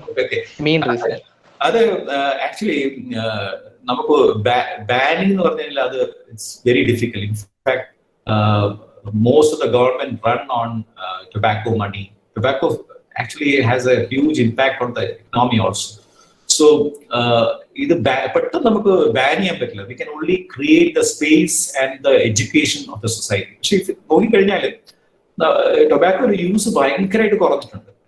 പണ്ട് നമ്മൾ നിങ്ങളൊന്നും അപ്പം ജനിച്ചിട്ടില്ല. നമ്മുടെ കുട്ടിക്കാലത്ത് ട്രാവൽ ചെയ്യുമ്പോൾ എല്ലാവരും പുകവലിക്കുന്ന ആള്, ബസ്സിലും ട്രെയിനിലൊന്നും നമുക്ക് കണ്ണൊക്കെ ചുവന്നു. ഒരു ബോംബെയില് ട്രെയിനിലേക്ക് കേരളത്തിന് യാത്ര ചെയ്ത് അവിടെ എത്തുമ്പോഴത്തേക്ക് കണ്ണൊക്കെ ഒരു അൺറിസർവ്ഡ് കമ്പാർട്ട്മെന്റ് യാത്ര ചെയ്തിട്ടുണ്ടെങ്കിൽ ശരിക്കും നമ്മുടെ തിയേറ്ററിൽ പോയാൽ അതൊക്കെ കുറെയൊക്കെ നമുക്ക് കുറക്കാൻ പറ്റും. പക്ഷെ നിങ്ങൾ പറയുന്ന പോലെ പെട്ടെന്ന് ഒരു സുപ്രഭാതത്തിലൊന്നും നമുക്ക് ഇത് കംപ്ലീറ്റ് ആയിട്ട് ബാൻ ചെയ്യാം. ബാനിങ് എന്ന് പറയുമ്പോഴത്തേക്ക് കൗണ്ടർ ഫീറ്റ് അത് വരും, പലതരം മാർഗങ്ങളുണ്ട്. അപ്പൊ banning is not a solution. ഒരു ഹെൽത്ത് പോളിസി നമുക്ക് ലിക്കർ ബാൻ ചെയ്ത് കഴിഞ്ഞാൽ ലിക്കർ കുടിക്കാതിരിക്കും. ആൾക്കാർക്ക് ലിക്കർ വേറെ മാർഗങ്ങളിലൂടെ കിട്ടും. അപ്പം ടൊബാക്കോ ഇപ്പോൾ തന്നെ കേരളത്തിൽ തന്നെ സ്മോക്ലെസ് ടൊബാക്കോ ബാൻ ചെയ്തിട്ടുണ്ട്. എന്തെങ്കിലും ഗുണമുണ്ട്? എവിടെ പോയാലും സുലഭമായിട്ട് നമുക്ക് കുട്ടികൾക്ക് വരെ വാങ്ങാൻ പറ്റുന്നുണ്ട്. അതൊരു പ്രോആക്റ്റീവായിട്ട്. ഞാനൊരു സ്കൂളിൽ ഒരു ക്ലാസ് എടുക്കാൻ പോയപ്പോൾ അവിടെ ഒരു പോലീസ് വിങ് ഉണ്ട്. അപ്പം പോലീസുകാരും കുട്ടികളും തമ്മിലുള്ള ഒരു സംവാദം. അപ്പൊ അങ്ങനെയുള്ള പ്രോആക്റ്റീവ് കുട്ടികൾ തന്നെ ഇതൊരു തെറ്റായ ഒരു ഇതാണ്. ചെറുപ്പത്തിൽ തന്നെ നമുക്കൊരു 5ാം ക്ലാസ് 7ാം ക്ലാസ് ആ ക്ലാസ്സിലുള്ള കുട്ടികളെ തന്നെ നമ്മൾ പറഞ്ഞ് മനസ്സിലാക്കാം. അതാണ് റൈറ്റ് ഏജ്. ഒരു കോളേജിലേക്ക് എത്തിയിട്ട് നമ്മൾ പെട്ടെന്ന് ഇതിനെപ്പറ്റി പറയുമ്പോഴും ബുദ്ധിമുട്ടാണ്. ബാനിങ് ഒരിക്കലും ഒരു സൊല്യൂഷൻ. ഒരു banning creates lot of confusion. പക്ഷെ ഇതേപോലെ proactive societal measures, health educations, trying to highlight and ഒരു വലിയൊരു വഴി എന്ന് പറഞ്ഞാൽ ക്യാൻസർ പേഷ്യൻസ് തന്നെ ക്യാൻസർ സപ്പോർട്ട് ഗ്രൂപ്പ്സ് ഉണ്ട്. ഇപ്പൊ പ്രതീക്ഷ പോലുള്ള ഓർഗനൈസേഷനിൽ ക്യാൻസർ സർവൈവേഴ്സ് ഉണ്ടാവും. അപ്പൊ അവർ പറയുമ്പോൾ കുറച്ചും കൂടി ഒരു ആ മെസ്സേജ് കുറച്ചും കൂടി ഉൾക്കൊള്ളാൻ പറ്റും. അപ്പം നമ്മൾ കോൺസ്റ്റന്റ് ആയിട്ട് നമ്മുടെ സൊസൈറ്റി ഇപ്പൊ നമ്മള് കൊറോണയിൽ തന്നെ നമ്മള് സോഷ്യൽ ഡിസ്റ്റൻസിങ്ങും മാസ്കും സാനിറ്റൈസറും ആ SMS എന്നൊരു കാതലായ അംശം തന്നെ നമ്മൾ സൊസൈറ്റി ശരിക്കും ഉൾക്കൊണ്ടിട്ടില്ല. അതുകൊണ്ടാണ് നമുക്ക് സെക്കൻഡ് വേവിൽ ഇത്രയും ബുദ്ധിമുട്ട് വന്നത്. അതുകൊണ്ട് എഡ്യൂക്കേഷൻ നമ്മൾക്ക് അതാണ് ഏറ്റവും പരമമായ ലക്ഷ്യം. നമ്മൾ പ്രൈമറി പ്രിവെൻഷനിൽ health education is very very important. ഇപ്പൊ RCC തന്നെ റീജിയണൽ ക്യാൻസർ സെന്റർ ഒരു വളരെ മനോഹരമായ ഒരു സ്റ്റഡി നടത്തിയിട്ടുണ്ട് കോഴിക്കോട്. 2 ഗ്രാമങ്ങളിലാണ് അവരെടുത്തത്. ഒരു ഗ്രാമത്തിൽ അവർ പ്രോആക്റ്റീവ് ആയിട്ട് ഒരു വോളണ്ടിയേഴ്സിനെ കൊണ്ട് വായു പരിശോധിച്ചു. പുകവലിക്കുന്ന അല്ല മുറുക്കുന്ന ആൾക്കാർക്ക് വായിലെ ഉൾത്തൊലിയിൽ എന്തെങ്കിലും മാറ്റങ്ങളുണ്ടെന്ന് കണ്ടുപിടിക്കാൻ വളരെ നേരത്തെ കണ്ടുപിടിക്കാൻ. വേറൊരു ഗ്രാമത്തിൽ വെറും ഹെൽത്ത് എഡ്യൂക്കേഷൻ മാത്രമേ കൊടുത്തുള്ളൂ. അവർ ഈ റാൻഡമൈസ് സ്റ്റഡി ചെയ്തിട്ട് 10 കൊല്ലം കഴിഞ്ഞപ്പോഴത്തേക്ക് significant reduction in the mortality, അതായത് ക്യാൻസർ നേരത്തെ കണ്ടുപിടിക്കാൻ പറ്റി. ക്യാൻസറിന്റെ സ്റ്റേജുകൾ വളരെ ആരംഭ സ്റ്റേജ് ആയിരുന്നു. ചികിത്സ വളരെ ഫലപ്രദമായിട്ട് കൊടുക്കാൻ പറ്റി. അങ്ങനെ റിസൾട്ടും ഇംപ്രൂവ് ചെയ്തു. അപ്പം മോർട്ടാലിറ്റി റിഡക്ഷനും വളരെ വളരെ important. Health education, early detection. So primary prevention, secondary prevention ആണ് ഏറ്റവും ഇമ്പോർട്ടൻറ്റ്. ടെർഷറി പ്രിവെൻഷൻ എത്തുമ്പോഴത്തേക്ക് കോസ്റ്റ് ഭയങ്കരമാവും. ഹെൽത്ത് ഇപ്പൊ സർജറി, റേഡിയേഷൻ, കീമോതെറാപ്പി ഇതൊക്കെ ഉപയോഗിക്കേണ്ടി വരും. ഒരു ഹെഡിന്റെ ക്യാൻസർ ട്രീറ്റ് ചെയ്യാൻ, ഒരു അഡ്വാൻസ് സ്റ്റേജ് ഒക്കെ ട്രീറ്റ് ചെയ്യാൻ വലിയ ചെലവുള്ള ഏർപ്പാടാണ്. അപ്പം പീപ്പിൾ വിൽ സ്ട്രഗിൾ. അപ്പം നമുക്ക് ഈ ക്യാൻസർ ബേർഡൻ കുറയ്ക്കാനുള്ള ഏക മാർഗം നമ്മൾ പ്രോആക്റ്റീവ് ആയിട്ട് സൊസൈറ്റിനെ എഡ്യൂക്കേറ്റ് ചെയ്യാം. ക്ലിയർ ആയെന്ന് തോന്നുന്നു. ഹലോ. നിങ്ങൾ അത് അത്ര ഉൾക്കൊള്ളുന്ന ബുദ്ധിമുട്ടല്ലേ? പക്ഷെ ഇത് എപ്പോഴും കിട്ടുന്ന ചോദ്യമാണ് നമുക്ക്. എന്തുകൊണ്ടെല്ലാം ബാനിങ് ഒരിക്കലും നമുക്കൊരു സൊല്യൂഷൻ. ഇപ്പം ഡ്രഗ്സ് അല്ല, ഞാൻ അങ്ങനെ ചോദിക്കാൻ കാര്യം, നമുക്ക് അസുഖത്തിന് വരാനുള്ള കാരണം അറിയാം, നേരത്തെ അറിയാം, ഒരു അസുഖം വരാനുള്ള കാരണം അറിയാം. അപ്പൊ നമ്മൾ അസുഖം വന്ന ശേഷം അതിനെ ചികിത്സിക്കാനായിട്ട് മരുന്ന് കണ്ടുപിടിക്കാനെക്കാട്ടിലും വരാനുള്ള കാരണമായ സോഴ്സ് ഇല്ലാണ്ടാക്കണേ നല്ലതെന്ന് എനിക്ക് തോന്നുന്നു. ആശയം വളരെ നല്ലതാണ്. പക്ഷെ നമ്മളത് വളരെയധികം ബുദ്ധിമുട്ടുണ്ട്. എന്താ വെച്ചാല് ഒരു ഭാഗത്ത് ഒരു ഗവൺമെന്റിന്റെ വലിയൊരു സഹകരണം തന്നെ ആവശ്യമാണ്. അതിന്റെ എക്കണോമിക് ഇമ്പാക്ട്സും ഭയങ്കരമാണ്. അപ്പം ടൊബാക്കോ ലോബി എന്ന് പറഞ്ഞാൽ വളരെ സ്ട്രോങ് ആണ്. ബിക്കോസ് നിങ്ങൾക്ക് അറിയുമെന്ന് അറിയില്ല, ഈ സിനിമകളില് പുകവലിക്കുന്ന നായകന്മാർക്ക് നല്ല കാശ് കിട്ടുന്നുണ്ട്. പുകവലി സീൻസ് ഉണ്ടാക്കുന്ന ഡയറക്ടർമാർക്ക് പൈസ കിട്ടുന്നുണ്ട്. ഈ പുകവലി സീൻസ് കണ്ടിട്ട് തന്നെ കുറെ പേര് കൺവേർട്ട് ചെയ്യുന്നുള്ള സയന്റിഫിക് ഡേറ്റ് ഉണ്ട്. അപ്പം ഇതൊരു നെക്സസ് ആണ്. അപ്പൊ നമ്മള് എന്തിനാണ് ചില സീനിൽ എന്തിനാണ് നായകൻ വെറുതെ പുകവലിക്കുന്നത്? അത് ആ സീനില് ഒരു ഇമ്പാക്റ്റും ഇല്ല. ഇപ്പൊ വിൻസ്റ്റൺ ചർച്ചിൽ പോലെയുള്ള ക്യാരക്ടർ ആണെങ്കിൽ നമുക്ക് സമ്മതിക്കാം, ഹിസ്റ്റോറിക്കൽ ആള് പുകവലിക്കുന്ന ഒരു വ്യക്തി. പക്ഷെ ഇങ്ങനെയുള്ള കുറെ മാറ്റങ്ങൾ നമ്മൾ വരുത്തേണ്ടിയിരിക്കുന്നു. Okay sir. Okay, sir. Thank you. Sir, we have some more questions, but Dr. Sudesh sir is saying that after the second session too.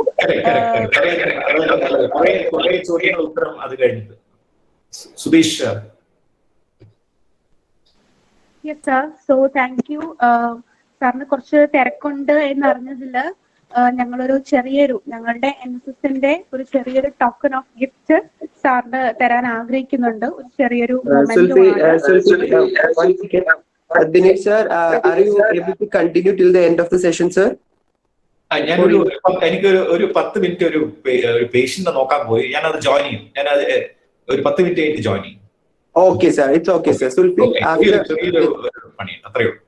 okay, sir. So after that we can give mementos to Dinesh sir. Sulfi. Okay, ഞാൻ സുധീഷിനെ കേൾക്കാം.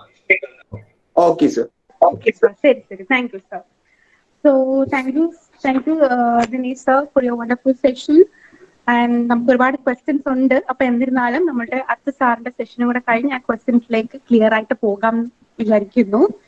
So next, moving on to the next session, with great pleasure and great honor, I invite Dr. Sudesh Manoharan, the head of surgical oncology of MVR Cancer Center, for the awareness session. Sir. Yeah. Thank you. Sir, can you for your presentation. Very cherry correction. I am not the head of the surgical oncology department. I am a consultant. Head of the department is Dr. Dilip Damodaran. I'm a consultant. Okay. Okay. Sorry, sir. Okay. So I'll straight away go to my session. I'll try to share my screen.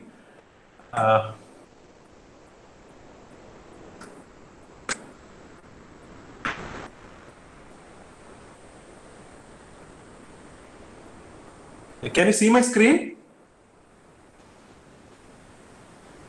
Yes, sir. Yes. Yeah, can you see my screen? Yes, sir. Kanam. Slide കാണുന്നുണ്ടോ? കാണുന്നുണ്ട് sir. Yes, sir. It's clear. Okay. So ഞാൻ straight away നമ്മുടെ ടോപ്പിക്കിൽ കിടക്കാം. എന്റെ clarity എന്തെങ്കിലും പ്രശ്നം ഉണ്ടെങ്കിൽ പറയണം. ഓക്കെ. സോ എനിക്ക് തോന്നുന്നു ഞാൻ മലയാളത്തിൽ പ്രസന്റ് ചെയ്യുന്നതായിരിക്കും നല്ലതെന്ന് തോന്നുന്നു. അപ്പം ഒരു കാര്യത്തിൽ വെച്ചാൽ എനിക്ക് വളരെ സന്തോഷമുണ്ട്. ഒരു group of youth young people ഇങ്ങനെ ഒരു കാര്യത്തിൽ ഈ ഒരു മെയ് 31 ഒരു പ്രാധാന്യം മനസ്സിലാക്കി ഈ ഒരു കാര്യത്തിന് വേണ്ടി മുന്നോട്ട് വന്ന ഈ ഒരു യങ് NSSലെ യങ് ഗ്രൂപ്പ് ഓഫ് ടീമിന് എന്റെ അഭിനന്ദനങ്ങൾ. മെയ് 31 നമുക്ക് എല്ലാവർക്കും അറിയാം ഈ ഒരു വേൾഡ് നോ ടൊബാക്കോ ഡേ ആണ്. ഇതുകൊണ്ട് ഉദ്ദേശിക്കുന്നത് എന്താ വെച്ച് കഴിഞ്ഞാല് ടൊബാക്കോ അതായത് പുകയില മൂലം നമ്മൾക്ക് ഉണ്ടാവുന്ന നമ്മുടെ ജീവിതത്തിൽ ഉണ്ടാവുന്ന ഹാനികരമായിട്ടുള്ള അവസ്ഥകളെ കുറിച്ച് അവയർനെസ് കൊടുക്കുക എന്നുള്ള ഉദ്ദേശിക്കുന്നത്. അത് നമ്മുടെ ആരോഗ്യത്തിന് മാത്രമല്ല നമ്മളുടെ ജീവിതത്തിന് തന്നെ അത് എങ്ങനെയാണെന്നുള്ള പറയാം. Okay. So my message would be like say no to tobacco and say yes to life. അതായിരിക്കും. So I will start with my session. So നമ്മൾ കഴിഞ്ഞ കുറച്ച് നാളായിട്ട് നല്ല ഏകദേശം കഴിഞ്ഞ ഒരു വർഷത്തോളമായിട്ട് നമ്മൾ കണ്ടുകൊണ്ടിരിക്കുന്ന ഫ്രണ്ട് പേജ് എല്ലാ ന്യൂസ് പേപ്പറിന്റെ ഫ്രണ്ട് പേജിൽ കാണുന്ന ഈ വാർത്തകളാണ്. COVID-19 അല്ലെങ്കിൽ ലോക്ക്ഡൌൺ, ഡെത്ത് റേറ്റ്, ഇത്ര ആൾക്കാർ മരിച്ചു, test positivity rate, economic crisis, സാമ്പത്തിക മാന്ദ്യം, ഈ രീതിയിലുള്ള വാർത്തകളാണ് നമ്മൾ കഴിഞ്ഞ ഒരു വർഷകാലമായിട്ട് നമ്മൾ എപ്പോഴും കേട്ടുകൊണ്ടിരിക്കുന്നത്. എന്തുകൊണ്ടാണ് നമ്മൾ ആ ഈ കൊറോണ അല്ലെങ്കിൽ കോവിഡിനെ ഇത്രയ്ക്കും ശ്രദ്ധ അല്ലെങ്കിൽ ഒരു മീഡിയ കവറേജ് കിട്ടുന്നതിന് കാരണം എന്താണ്? അതിന്റെ ഉത്തരം വളരെ സിമ്പിൾ ആണ്. അതായത് അത് വളരെ ഫാസ്റ്റ് ആയിട്ട് സ്പ്രെഡ് ആവുന്നു, ഒരുപാട് ആളുകളെ ബാധിക്കുന്നു, ഒരുപാട് പേര് ഈ കുറച്ച് സമയത്തിനുള്ളിൽ മരിച്ചു പോകുന്നു. ഈ ഒരു കാരണം കൊണ്ടാണ് ഇതിന് ഇത്രയും ഇമ്പാക്ട്. അതുമൂലം നമുക്ക് എക്കണോമി തകർന്നു. ഇതെല്ലാം കൊണ്ടാണ് നമ്മൾ ഈ ഒരു കോവിഡിന് ഇത്രയും ഒരു മീഡിയ പ്രസൻസ് കിട്ടുന്നത്. ഇപ്പൊ കഴിഞ്ഞ വെള്ളിയാഴ്ച, അതായത് മെയ് 28 വരെയുള്ള ഒരു കണക്ക്, കോവിഡിന്റെ കണക്ക് WHO ലോകാരോഗ്യ സംഘടന അവരുടെ വെബ്സൈറ്റിൽ പ്രസിദ്ധീകരിച്ചിരുന്നു. അതിനകത്ത് ഇതുവരെ കഴിഞ്ഞ കോവിഡ് തുടങ്ങി ഇതുവരെ ഈ വെള്ളിയാഴ്ച വരെ ലോകത്താകമാനം ഏകദേശം 35 ലക്ഷം ആൾക്കാര് മരണപ്പെട്ടു കഴിഞ്ഞു. അതാണ് ഇതിന്റെ ഈ ഒരു കോവിഡിന്റെ ഇപ്പോഴത്തെ ഇമ്പാക്ട് എന്ന് പറയുന്നത്. 35 ലക്ഷത്തോളം ആൾക്കാർ കോവിഡ് മൂലം ലോകത്താകമാനം മരിച്ചു പോയിരുന്നത്. അതാണ് നമ്മളെ ഇത്രയും പേടിപ്പിക്കുന്നത്. പക്ഷേ ഇതേ WHO തന്നെ ഇതുപോലെ വേറൊരു ഡേറ്റ കഴിഞ്ഞ കുറെ വർഷങ്ങളായിട്ട് അവരുടെ വെബ്സൈറ്റിലാണെങ്കിലും അവരുടെ മീഡിയയിലാണെങ്കിലും എല്ലാം കവർ ചെയ്യുന്നുണ്ട്. അത് നമ്മളെല്ലാവരും സൗകര്യപൂർവ്വം മറന്നു പോവാണ് അല്ലെങ്കിൽ അവഗണിക്കുകയാണെന്നുള്ള സത്യം. അതെന്താണെന്ന് വെച്ച് കഴിഞ്ഞാൽ ഇതാണ്. അതായത് ഏകദേശം 7 മില്യൺ ആൾക്കാരാണ് ഓരോ വർഷവും ലോകത്ത് മരണപ്പെടുന്നത്. അത് കോവിഡ് മൂലമല്ല, പുകയില മൂലം. അതായത് global burden of smoking related diseases is over 7.1 million death annually. അതിനകത്ത് 5 million men and 2 million women. അത്രയാണ് ടൊബാക്കോ കൊണ്ട് മാത്രം നമ്മുടെ ലോകത്ത് ഉണ്ടാവുന്ന ഡെത്ത് റേറ്റ് എന്ന് പറയുന്നത്. 7 million death every year. And WHO has made a separate category of called the burden of tobacco use. അതായത് ടൊബാക്കോ കൊണ്ട് നമ്മൾക്ക് ഉണ്ടാവുന്ന ഭാരിച്ച ചെലവ് അല്ലെങ്കിൽ നമ്മൾ താങ്ങുന്ന ഭാരം, the burden of tobacco use. അതിൽ പറയുന്നത് tobacco kills nearly 6 to 7 million people every year. കഴിഞ്ഞ കുറെ വർഷങ്ങളായിട്ടുള്ള കാര്യങ്ങൾ. അത് ഈ ഒരു വർഷത്തെയോ അല്ലെങ്കിൽ കഴിഞ്ഞ വർഷത്തെ മാത്രമല്ല, കഴിഞ്ഞ കുറെ വർഷങ്ങളായിട്ട് 6 to 7 million people are dying every year. അത് മാത്രമല്ല, ഈ ടൊബാക്കോ പുകയില ഏതെങ്കിലും രീതിയിൽ ഉപയോഗിക്കുന്ന ആളുകളിൽ 50% പേരും ഈ പുകയില മൂലം തന്നെ മരണപ്പെട്ടു പോകുന്നുണ്ടെന്നുള്ളതാണ് കണ്ടെത്തിയിരിക്കുന്നത്. അതായത് 50% of people who use tobacco are dying because of tobacco. അതാണ് അതിന്റെ കണ്ടുപിടുത്തം. 2030 ആകുമ്പോഴേക്കും ഇതേ റേറ്റിൽ പോവുകയാണെങ്കിൽ 2030 ആകുമ്പോഴേക്കും every year more than 8 million people is going to die because of tobacco. Isn't it alarming compared to COVID? ഇപ്പൊ കോവിഡിന്റെ നമ്മൾ ഏകദേശം ഒരു റഫ് ആയിട്ടൊരു കണക്ക് പറയുന്നത് എങ്ങനെയാ വെച്ച് കഴിഞ്ഞാല് കോവിഡ് ബാധിക്കുന്ന ഒരു 10% ആൾക്കാർക്ക് സിവിയർ സിംറ്റംസ് ഉണ്ടാവും, ICU വേണ്ടിവരാം, വെന്റിലേറ്റർ വേണ്ടിവരാം, ഇതെല്ലാമാണ് പറയുന്നത്. അതിനകത്ത് ഏകദേശം ഒരു 1% ആണ്, റഫ്ലി ഒരു 1% ആണ് മരിച്ചു പോകാനുള്ള സാധ്യത എന്ന് നമ്മുടെ ഇപ്പോഴത്തെ കണക്ക് പറയുന്നത്. പക്ഷേ ടുബാക്കോ ഉപയോഗിക്കുന്ന 50% ആൾക്കാരും മരിച്ചു പോകുന്നതാണ്. സോ ഒന്ന് ഇമാജിൻ ചെയ്ത് നോക്കൂ, ഇപ്പൊ കോവിഡ് ഒരു രോഗമാണ്.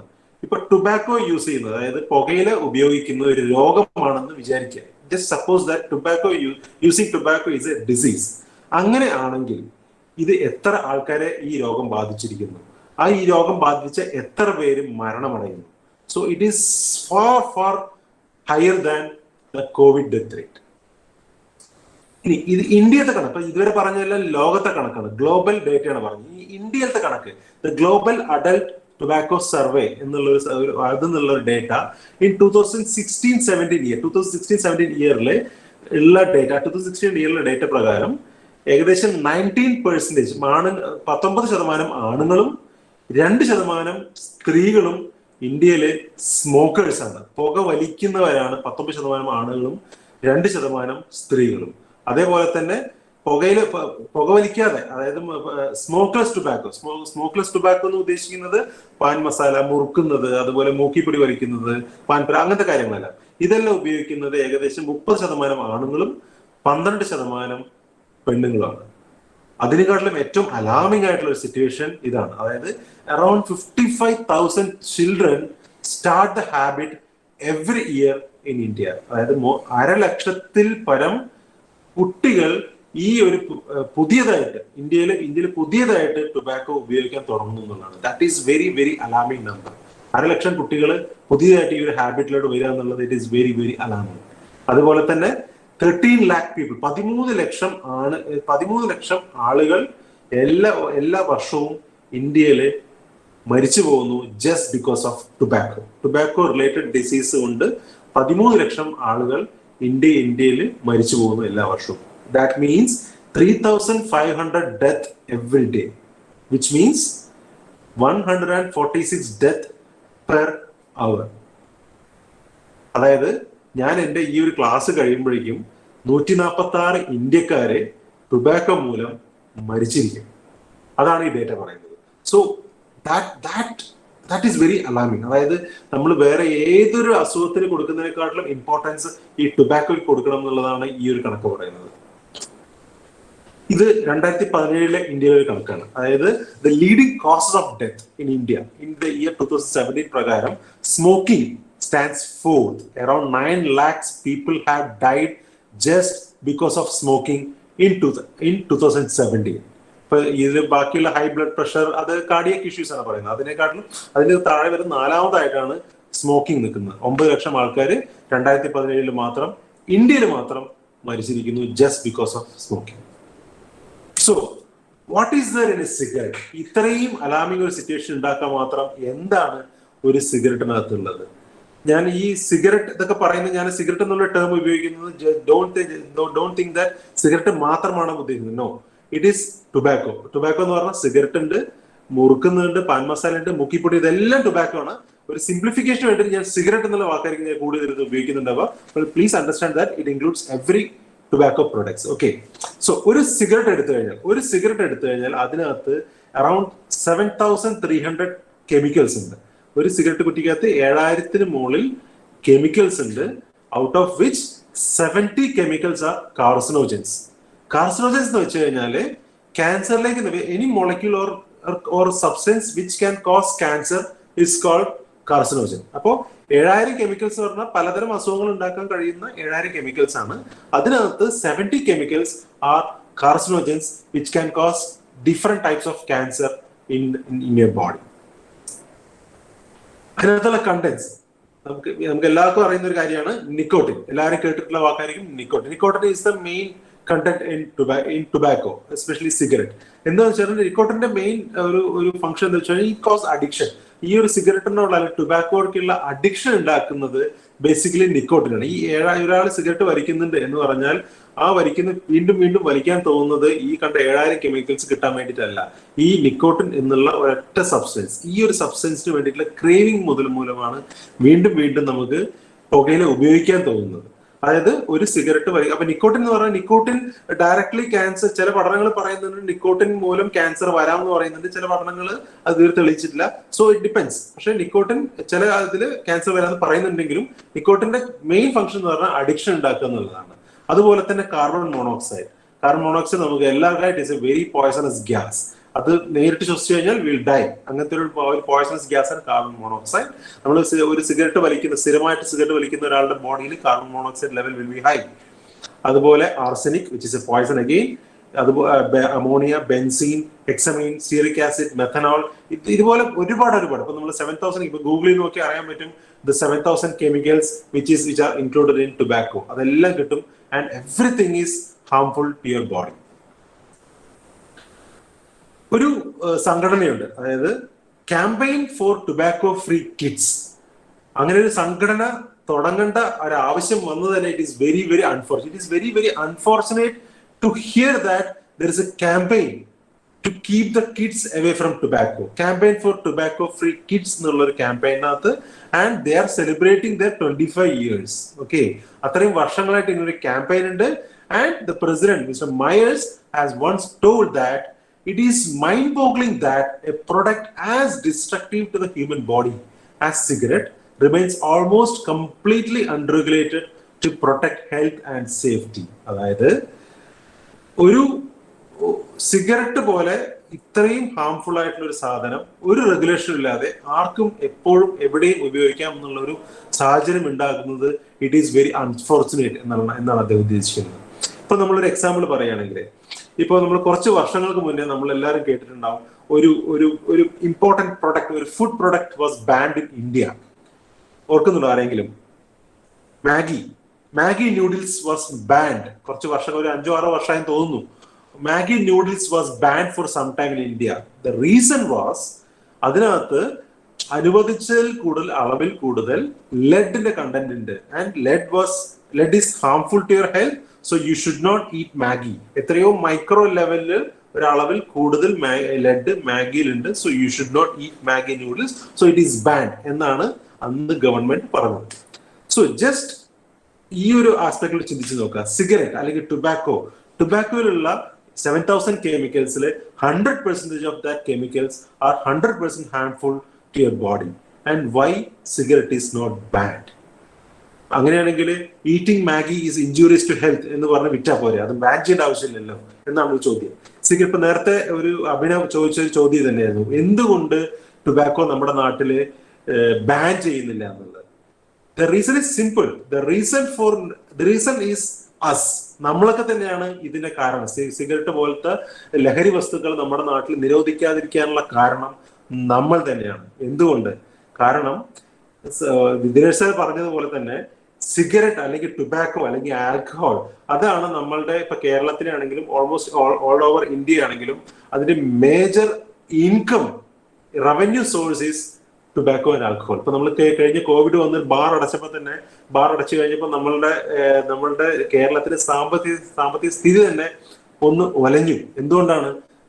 ആൽക്കഹോൾ എന്നുള്ള വരുമാനം ഇടിഞ്ഞതുകൊണ്ട്, ടുബാക്കോ എന്നുള്ള വരുമാനം ഇടിഞ്ഞതുകൊണ്ട്. സോ ഈ വരുമാനം എന്തുകൊണ്ടാണ് ഗവൺമെന്റ് കിട്ടുന്നത്? ടാക്സ്. ആ ടാക്സ് ആണ് കിട്ടുന്നത്. the people are consuming these products. നമ്മൾ ഓരോരുത്തരും ഇത് കടയിൽ പോയി പൈസ കൊടുത്ത് വാങ്ങിച്ച് ഉപയോഗിക്കുന്നതുകൊണ്ടല്ലേ അവർക്ക് വരുമാനം കിട്ടുന്നത്. അപ്പൊ ആരാണ് ഉത്തരവാദി? ഗവൺമെന്റ് ആണ് ഉത്തരവാദി. ഗവൺമെന്റ് ബാൻ ചെയ്തിട്ട് വേണോ നമ്മൾക്ക് ഇത് ഉപയോഗിക്കേണ്ടെന്ന് തീരുമാനിക്കാൻ വേണ്ടിയിട്ട്? നോ, അതല്ല. നമ്മൾ ഉപയോഗിക്കാതിരുന്നു കഴിഞ്ഞാൽ സ്ലോലി ടുബാക്കോയുടെ ആ ഒരു എന്താ പറയാ വിപണനം അത് കുറയും. അത് കുറയുന്നതോടുകൂടി അതിൽ നിന്നുള്ള വരുമാനം കുറയും. അങ്ങനെ വരുമാനം കുറഞ്ഞു കഴിഞ്ഞാൽ definitely government will ban tobacco. Maggi എന്നുള്ള വരുമാനം കുറവായതുകൊണ്ടായിരിക്കാം അത് ഗവൺമെന്റ് അത് ബാൻ ചെയ്തത്. അതിന് തിരിച്ചു വന്നു വേറെ കാര്യം. പക്ഷെ അതുപോലെ ടുബാക്കോ ബാൻ ചെയ്യാൻ അവർ ഒരിക്കലും ധൈര്യം കാണിക്കില്ല. കാരണം അങ്ങനെ ചെയ്ത് കഴിഞ്ഞാൽ economy will go down. So നമ്മൾ ഉപയോഗിക്കുന്ന നമ്മളുടെ ഇനിയുള്ള ജനറേഷൻ എങ്കിലും ഇപ്പൊ നമ്മൾ കണക്ക് കാണിക്കുന്നത് നോക്കുമ്പോൾ എന്താ വെച്ച് കഴിഞ്ഞാല് ഈ സിഗരറ്റ് അല്ലെങ്കിൽ ടുബാക്കോ യൂസ് ഗ്രാജുവലി അതിന്റെ ആ റേറ്റ് കുറഞ്ഞു വരുന്ന, ടുബാക്കോ യൂസ് ചെയ്യുന്ന ആൾക്കാരുടെ എണ്ണം കുറഞ്ഞു വരുന്നതായിട്ട് കാണുന്നുണ്ട്. പക്ഷെ ഒരു സിഗ്നിഫിക്കന്റ് ആയിട്ട് കുറഞ്ഞു നമുക്ക് പറയാൻ പറ്റില്ല. പക്ഷെ but it is coming down. So it is in our hands or the coming generation that should decide whether the tobacco should be banned or not. അതിന് ഗവൺമെന്റിനെ കുറ്റം പറഞ്ഞിട്ട് ഒരു കാര്യമില്ല.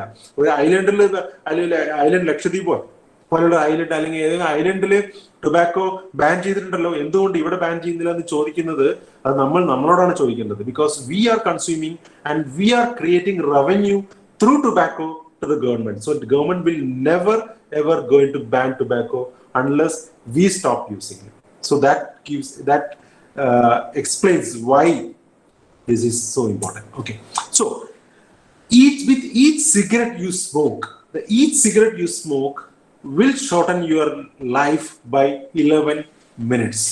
നമ്മൾ വലിക്കുന്ന ഓരോ സിഗരറ്റും നമ്മുടെ ലൈഫ്, നമ്മുടെ ആയുസിന്റെ 11 മിനിറ്റ് വെച്ച് കട്ട് ചെയ്തുകൊണ്ടിരിക്കുകയാണ്. ഓരോ സിഗരറ്റില് 11 മിനിറ്റ് വെച്ചിട്ട് നമ്മുടെ ആയുസ് കട്ട് ചെയ്തുകൊണ്ടിരിക്കുകയാണ്. And tobacco is one product. അതായത് നമ്മുടെ ശരീരത്തിലെ എല്ലാ അവയവത്തിനെയും ഓരോ എണ്ണം പറഞ്ഞ് ഓരോ അവയവത്തിനെയും ഹാനികരമായി ബാധിക്കാൻ കഴിയുന്ന ഒരു വസ്തു എന്താന്ന് ചോദിച്ചു കഴിഞ്ഞാൽ അത് ടുബാക്കോ ആണ്. നമ്മുടെ ശരീരത്തിലെ മുക്കിലും മൂലയിലുള്ള ഓരോ അവയവത്തിലും ഓരോ കോശങ്ങളിലും ഈ ടുബാക്കോക്ക് ചെന്നെത്താൻ കഴിയും. അതിനെ വളരെ മോശമായി ബാധിക്കാനും സാധിക്കും, നമ്മൾക്ക് അസുഖം ഉണ്ടാക്കാനും സാധിക്കും. സോ ഞാൻ ഇനിയുള്ള കുറച്ച് സ്ലൈഡുകളിൽ ഇതിൽ കുറച്ച് പ്രധാനപ്പെട്ട എല്ലാ അവയവങ്ങളെ കുറിച്ച് പറയാൻ പറ്റില്ല, കുറച്ച് പ്രധാനപ്പെട്ട കാര്യങ്ങളൊക്കെ ഞാൻ പറഞ്ഞുതരാം. ഇപ്പൊ ഇതിനകത്ത് ടുബാക്കോ കൊണ്ടുണ്ടാവുന്ന ചില അസുഖങ്ങളുടെ ലിസ്റ്റാണ് ഇരിക്കുന്നത്. ഇപ്പൊ ചുവന്ന നിറത്തിൽ എഴുതിയിരിക്കുന്നതെല്ലാം ക്യാൻസറുകളാണ്, പച്ച നിറത്തിലുള്ളതെല്ലാം ക്യാൻസർ അല്ലാത്ത മറ്റ് മാരക അസുഖങ്ങളെ കുറിച്ചാണ്. അപ്പൊ ക്യാൻസർ എന്ന് പറഞ്ഞാൽ ഒന്ന് head and neck cancer. Head and neck cancer എന്ന് പറഞ്ഞാല് നമ്മുടെ കഴുത്തിലും തലയിലും വരുന്ന ക്യാൻസർ. അതായത് നമ്മുടെ മൂക്ക്, വായ, തൊണ്ട, സൗണ്ട് ബോക്സ്, ശ്വാസനാളം, ഇതിനെല്ലാം ബാധിക്കുന്ന ക്യാൻസറുകൾ നമ്മൾ പൊതുവെ ഹെഡ് ആൻഡ് നെക്ക് ക്യാൻസർ എന്ന് പറഞ്ഞാൽ നമ്മൾ ബ്രെയിൻ ട്യൂമർ അല്ല, ബ്രെയിൻ ട്യൂമർ കംസ് ഡിഫറെന്റ്.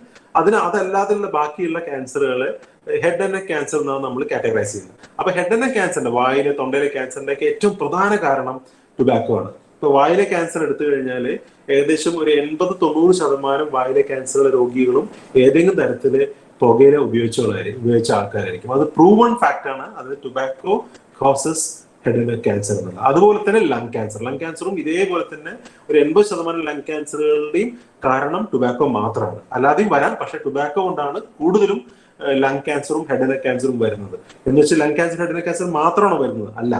വയറിലെ ക്യാൻസർ, കുടലിലെ ക്യാൻസർ, ബ്ലാഡറിലെ ക്യാൻസർ, ഇതിനെല്ലാം ഏതെങ്കിലും ഒരു തരത്തില് ടുബാക്കോയ്ക്കും കൂടെ റോൾ ഉണ്ട് ഇത്രയും ക്യാൻസറുകൾ ഉണ്ടാക്കാൻ വേണ്ടിയിട്ട്. ഇനി ക്യാൻസർ അല്ലാത്ത മറ്റു അസുഖങ്ങൾ, ക്രോണിക് ഡിസീസ്, അതായത് സ്ട്രോക്ക് എന്ന് പറഞ്ഞാൽ പക്ഷാഘാതം, തലച്ചോറിനകത്ത് രക്തസ്രാവം ഉണ്ടാവുക അല്ലെങ്കിൽ രക്തം കെട്ടിക്കിടക്കുക, അങ്ങനെയൊക്കെ വരുന്നത് മൂലം നമ്മുടെ ശരീരത്തിൽ ഒരു വശം തളർന്നു പോകുന്ന ഒരവസ്ഥ, സ്ട്രോക്ക്. അതുപോലെ ബ്ലൈൻഡ്നെസ് പറഞ്ഞാൽ പല ലെവലിൽ വരാം. അത് കണ്ണിന് കാഴ്ച കുറയുന്നത് മുതൽ കണ്ണിന് കാഴ്ച തീരെ ഇല്ലാതാവുന്ന വരെയുള്ള ഒരവസ്ഥ. അതെല്ലാം ടുബാക്കോ കൊണ്ട് വരുന്ന ഒരു കാര്യമാണ്. ഗം ഇൻഫെക്ഷൻ, നമ്മുടെ വായ്ക്കകത്തുള്ള മോണരോഗം, പല്ലിളകി പോകുന്നത്, ഇതിന്റെ എല്ലാം ഒരു പ്രധാന കാരണം, അല്ലെങ്കിൽ പല്ലിന് കറ വരുന്നത്, ഇതിന്റെ എല്ലാം പ്രധാന കാരണം ടുബാക്കോ ആണ്. ഹാർട്ടിന്റെ അസുഖങ്ങൾ, ഹാർട്ട് അറ്റാക്ക് വരുന്നത്, ഇത് ടുബാക്കോ ആണ് one of the main reason. ലങ്സിന്റെ മറ്റ് അസുഖങ്ങൾ, ക്യാൻസർ അല്ലാത്ത മറ്റ് അസുഖങ്ങൾ, ആസ്മ, COPD, ന്യൂമോണിയ, അതുപോലെയുള്ള പല അസുഖങ്ങളും ടുബാക്കോ കൊണ്ടുവരുന്നതാണ്.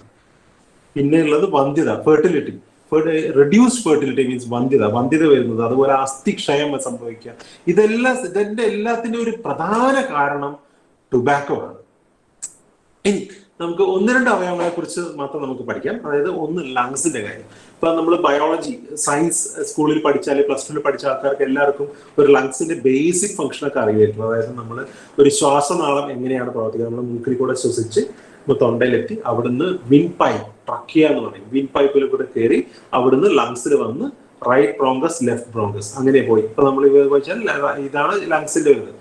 ഇത് വിൻ പൈപ്പാണ് ഈ കാണുന്നത്. വിൻ പൈപ്പിൽ നിന്ന് 2 ലങ്സിലോട്ട് പോയി അവിടുന്ന് ചെറിയ ചില്ലകളായി മാറി ഏറ്റവും അറ്റത്ത് ചെറിയ മുന്തിരിക്കുലകൾ പോലെയുള്ള ആൽവിയോളസ് എന്ന് പറഞ്ഞ സ്ട്രക്ചറിൽ ചെന്ന് അവസാനിക്കും. അതാണ് നമ്മുടെ റെസ്പിറേറ്ററി സിസ്റ്റത്തിന്റെ ഒരു ബേസിക് ഘടകം.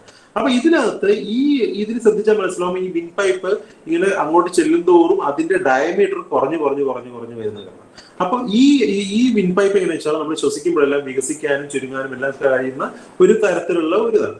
അപ്പൊ ഇതിനകത്ത് സംഭവിക്കുന്നത് എന്താ വെച്ച് കഴിഞ്ഞാല് നമ്മള് ഈ സ്ഥിരമായിട്ട് പുകവലിക്കുന്ന ഒരാളാണെങ്കിൽ ഈ വിങ് പൈപ്പിന്റെ എലാസ്റ്റിസിറ്റി, അതായത് വികസിക്കാനും ചുരുങ്ങാനും ഉള്ള ഒരു സാഹചര്യം അത് കുറച്ച് കുറയും. അതുപോലെ തന്നെ ഈ ഒരു വിങ് പൈപ്പ് കുറച്ച് ചുരുങ്ങും.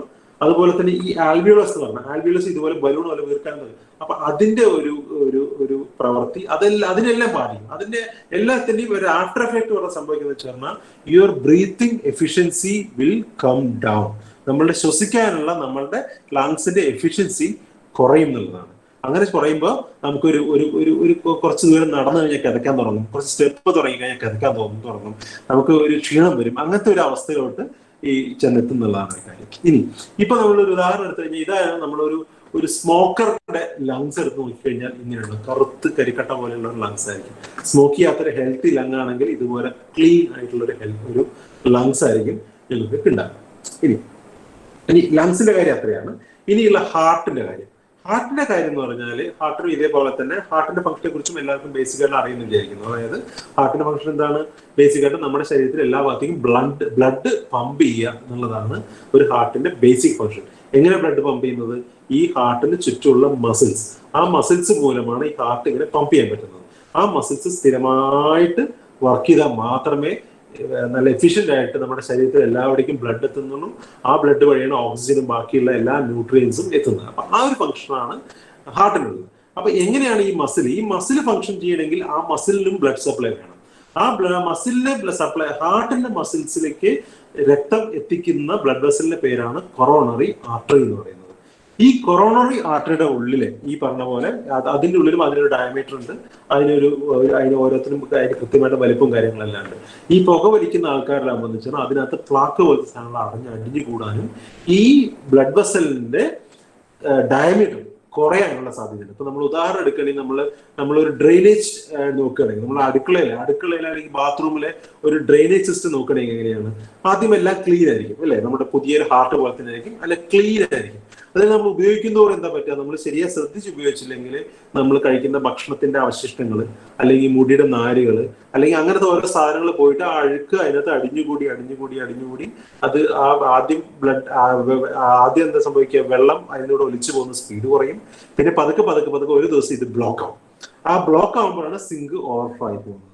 ഹാർട്ടിലും അതേപോലെ തന്നെയാണ്. ഈ ഒരു സാധാരണ ഫംഗ്ഷൻ ചെയ്യുന്ന ഒരു ബ്ലഡ് വെസൽ, അതിനകത്ത് ഈ പുകയിലെയും അതുപോലുള്ള മറ്റ് ഒരുപാട് പുകയില മാത്രമല്ല മറ്റ് വേറെ ഫാക്ടേഴ്സ് ഉണ്ട്. പക്ഷെ പ്രധാനമായിട്ട് പുകയില അത് ഉപയോഗിക്കുന്നവർക്ക് ഇതുപോലെ ബ്ലഡ് ക്ലോട്ട് ചെയ്യാനുള്ള സാധ്യതയുണ്ട്, മറ്റ് പ്ലാക്കുകൾ അതിനുള്ള അടിഞ്ഞുകൂടാനുള്ള സാധ്യതയുണ്ട്. അങ്ങനെ ആയിക്കഴിഞ്ഞാൽ ഒരു നാൾ ഈ ഒരു ബ്ലഡ് വെസൽ കംപ്ലീറ്റ് അടഞ്ഞു കഴിഞ്ഞാൽ സംഭവിക്കുന്നത് ആ ഭാഗത്തുള്ള ഹാർട്ടിന്റെ മസിൽ അപ്പൊ തന്നെ നശിച്ചു പോയി കഴിഞ്ഞാൽ ഹാർട്ട് അറ്റാക്ക്. അതിനെയാണ് നമ്മൾ ഹാർട്ട് അറ്റാക്ക് എന്ന് പറയുന്നത്. പലപ്പോഴും നമ്മൾ കേട്ടിട്ടുണ്ടാവും, എന്താണ് ബസ് കാത്തു നിൽക്കുമ്പോൾ കുഴഞ്ഞു വീണ് മരിച്ചുപോയി. അതിന്റെയൊക്കെ ഒരു പ്രധാന കാരണം ഇതാണ്. ഈ ഹാർട്ട് അറ്റാക്കിനാണ് ഈ പത്രത്തിൽ വരുന്നത് കുഴഞ്ഞു വീണ് മരിച്ചു എന്ന് പറയുന്നതിന് പ്രധാന കാരണം ഈ ഹാർട്ട് അറ്റാക്ക് ആണ്. ഇതിന്റെ കാരണം പെട്ടെന്നടക്കം നിന്നുകൊണ്ടൊന്നും ആവണമെന്നില്ല. ഒരുപാട് വർഷങ്ങളായിട്ടുള്ള അവരുടെ ബ്ലഡ് വെസലിൽ വന്നിരുന്ന മാറ്റങ്ങൾ കൊണ്ടാണ് ഇങ്ങനെ ഒരു അവസ്ഥയിലോട്ട് അവരെത്തുന്നത്. ബ്രെയിനെ കുറിച്ച് പറയുകയാണെങ്കിൽ ഇപ്പൊ നമ്മളുടെ ഹാർട്ടിലേക്ക് സപ്ലൈ ചെയ്യുന്ന ബ്ലഡ് വെസൽ കൊറോണറി ആർട്ടറി എന്ന് പറഞ്ഞു. അതുപോലെ തന്നെ ബ്രെയിനിലേക്ക് സപ്ലൈ ചെയ്യുന്ന ആർട്ടറിയുടെ പേരാണ് കരോട്ടിഡ് ആർട്ടറി.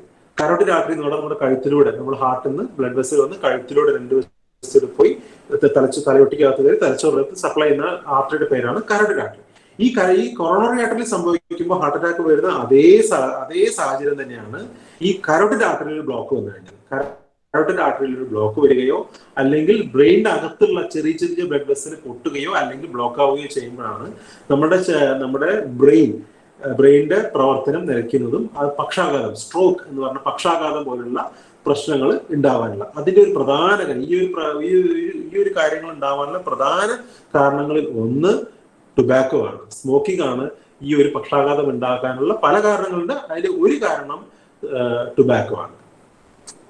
ഇനി പ്രഗ്നൻസി, ഇപ്പൊ നമ്മൾ സ്ത്രീകളുടെ കാര്യങ്ങൾ എടുക്കുകയാണെങ്കിൽ പ്രഗ്നൻസിയും ടുബാക്കോ തമ്മിലുള്ള റിലേഷൻ, അതിനകത്ത് പറയുന്ന ഒരു വാചകം ഇതാണ്: when you light your cigarette in pregnancy you are not the only one who smokes. Your baby does too. അതായത് ഒരു പ്രഗ്നന്റ് ആയിട്ടുള്ള ഒരു ലേഡി സ്മോക്ക് ചെയ്യുകയാണെങ്കിൽ നിങ്ങൾ മാത്രമല്ല അത് സ്മോക്ക് ചെയ്യുന്നത്, നിങ്ങളുടെ വയറ്റിൽ വളരുന്ന കുഞ്ഞും ആ സ്മോക്ക് ചെയ്തുകൊണ്ടിരിക്കുകയാണ്. എന്ന് വെച്ചാൽ നമുക്ക് ചോദിക്കാം, സ്ത്രീകൾ പ്രഗ്നൻസിയിൽ നമ്മുടെ നാട്ടിൽ ആരും സ്മോക്ക് ചെയ്യാറില്ലല്ലോ. സത്യമാണ്, സത്യമായിരിക്കാം. സ്ത്രീകൾ സ്മോക്ക് ചെയ്യുന്നില്ല എന്നുള്ളത് സത്യമല്ല. പക്ഷെ എന്നാലും അതിന്റെ നമ്പർ എല്ലാം കുറവാണ്. പക്ഷേ ഒരു സ്ത്രീ സ്മോക്ക് ചെയ്യണമെന്നില്ല അവർക്ക് സ്മോക്കിങ്ങിന്റെ എഫക്ട് കിട്ടാൻ വേണ്ടിയിട്ട്. ആ സ്ത്രീയുടെ ഹസ്ബൻഡോ അല്ലെങ്കിൽ അവരുടെ അച്ഛനോ മുത്തച്ഛനോ അമ്മാവനോ സഹോദരനോ വീട്ടിൽ നിന്ന് സ്മോക്ക് ചെയ്യുന്നുണ്ടെങ്കിൽ ഈ സ്ത്രീയും ആ സ്ത്രീയുടെ വയറ്റിൽ വളരുന്ന കുഞ്ഞും അതേ ആ സെക്കൻഡ് ഹാൻഡ് സ്മോക്കിംഗ് അല്ലെങ്കിൽ പാസീവ് സ്മോക്കിംഗ് എന്ന് പറയും, ആ ഒരു അവസ്ഥയിലാണ് ഉണ്ടാവുക. അവർക്ക് ഈ പുക വലിക്കുന്ന ആൾക്ക് എത്രത്തോളം എഫക്ട് ചെയ്യുന്നുണ്ടോ അതേപോലെ തന്നെ ഈ സ്ത്രീയെയും സ്ത്രീയുടെ വയറ്റിൽ വളരുന്ന കുഞ്ഞിനെയും അഫക്ട് ചെയ്യുന്നുണ്ട് എന്നുള്ളതാണ്. അപ്പോൾ എന്തൊക്കെ സംഭവിക്കാം? ഒരു പ്രഗ്നൻസിയിൽ നമ്മൾ സ്മോക്കിംഗ് അല്ലെങ്കിൽ ടൊബാക്കോ ഒക്കെ എക്സ്പോസ്ഡ് ആയി കഴിഞ്ഞാൽ സംഭവിക്കുന്ന കാര്യങ്ങൾ ഇതൊക്കെയാണ്. അതായത് ഒന്ന് പ്രിമച്വർ ഡെലിവറി, അതായത് മാസം തികയാതെ പ്രസവിച്ചു പോവുക. അതുപോലെ ലോ ബർത്ത് വെയിറ്റ്, അതായത്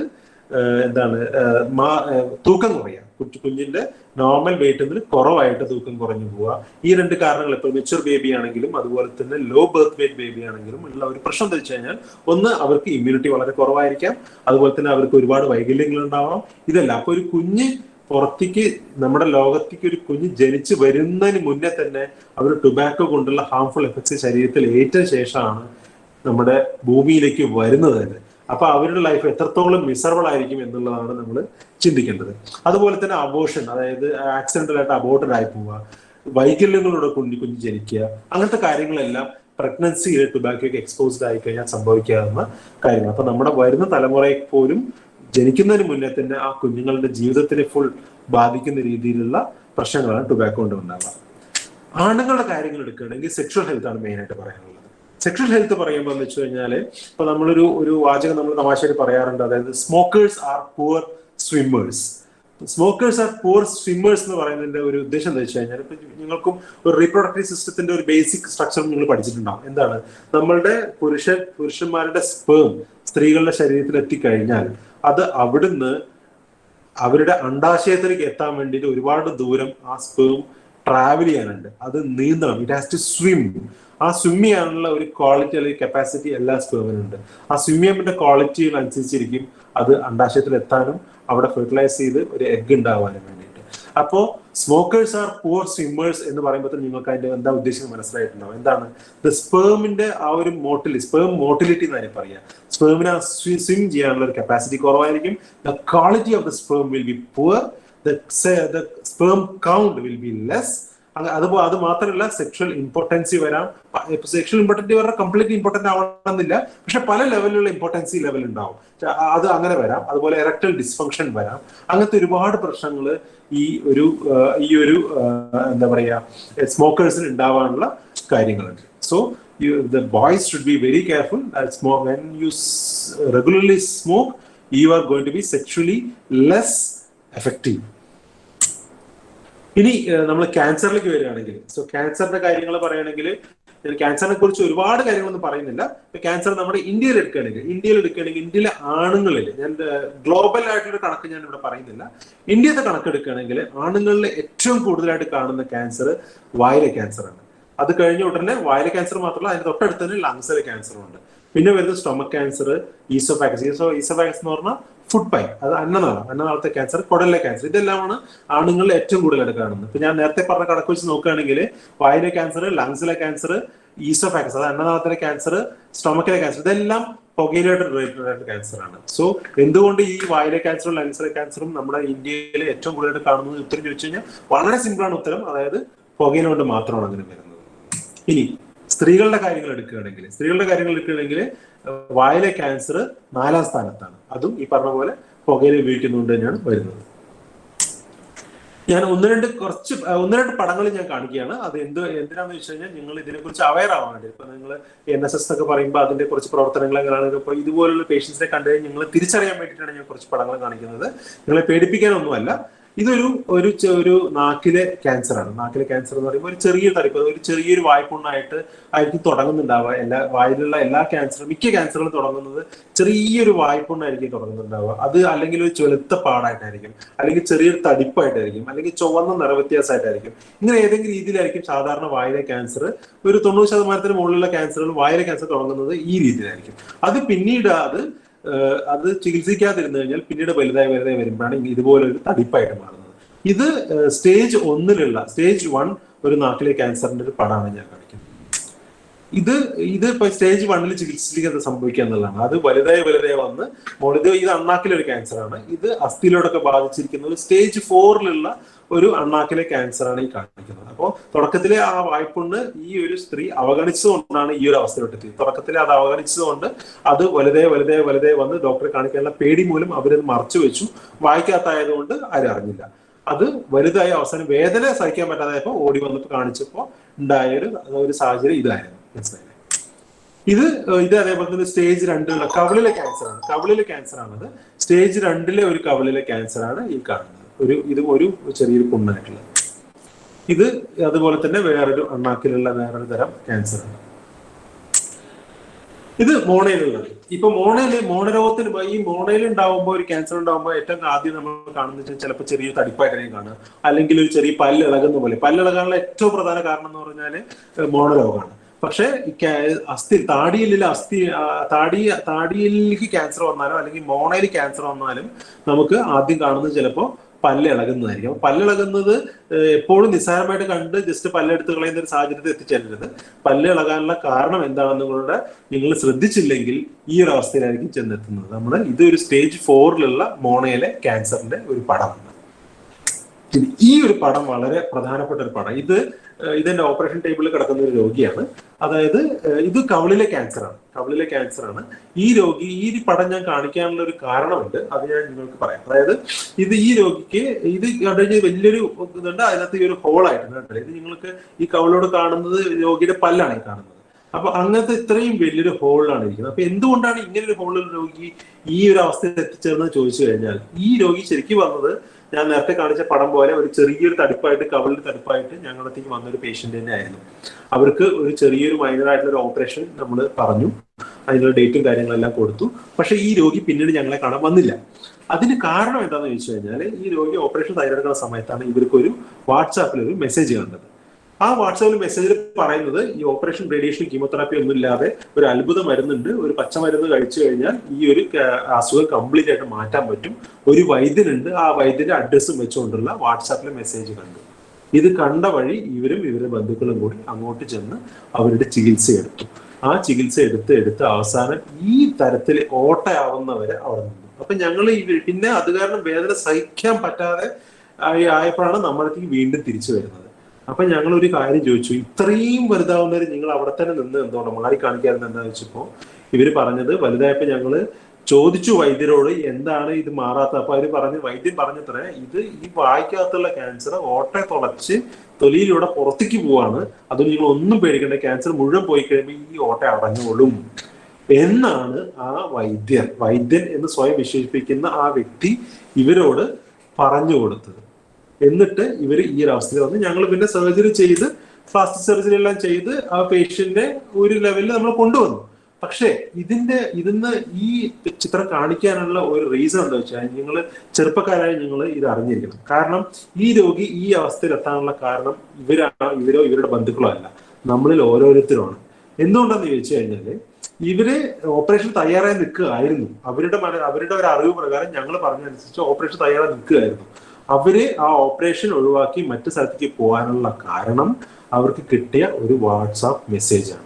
അപ്പൊ നമ്മളിൽ പലരും മറ്റുള്ളവർക്ക് സമൂഹ സേവനം ചെയ്യണം എന്നുള്ള ആഗ്രഹത്തോടു കൂടി ആരെങ്കിലും രക്ഷപ്പെട്ടോട്ടെ, ആർക്കെങ്കിലും ഉപകാരപ്പെട്ടോട്ടെ, ഷെയർ ചെയ്യൂ എന്ന് പറഞ്ഞ് അയക്കുന്ന മെസ്സേജിന്റെ മറുവശത്ത് ഉണ്ടാവുന്ന വിക്ടിംസ് ആണ് ഇവരെല്ലാവരും. അപ്പൊ ഒരിക്കലും ദയവീത് നിങ്ങൾ ഇത്രയും ഒരു വലിയ ഗ്രൂപ്പ് ഓഫ് യങ് പീപ്പിൾ ആണ്. അപ്പൊ നിങ്ങളോട് എനിക്കുള്ള അഭ്യർത്ഥന എന്താ വെച്ച് കഴിഞ്ഞാൽ, നമ്മൾക്ക് അറിയാൻ പാടില്ലാത്ത കാര്യങ്ങളെ കുറിച്ച് വാട്സാപ്പിലൂടെയും സോഷ്യൽ മീഡിയയിൽ കാണുന്ന മെസ്സേജ് എല്ലാം കയറി ഷെയർ ചെയ്യരുത് എന്നുള്ളതാണ്. പ്രത്യേകിച്ച് മെഡിക്കൽ രംഗത്തെ കാര്യങ്ങൾ. ഇപ്പൊ നമ്മൾ കോവിഡിനെ കുറിച്ച് തന്നെ നമ്മൾ എത്രയോ വ്യാജ സന്ദേശങ്ങൾ നമ്മൾ കാണുന്നുണ്ട്, ഷെയർ ചെയ്യുന്നുണ്ട്, അങ്ങനെയൊക്കെ.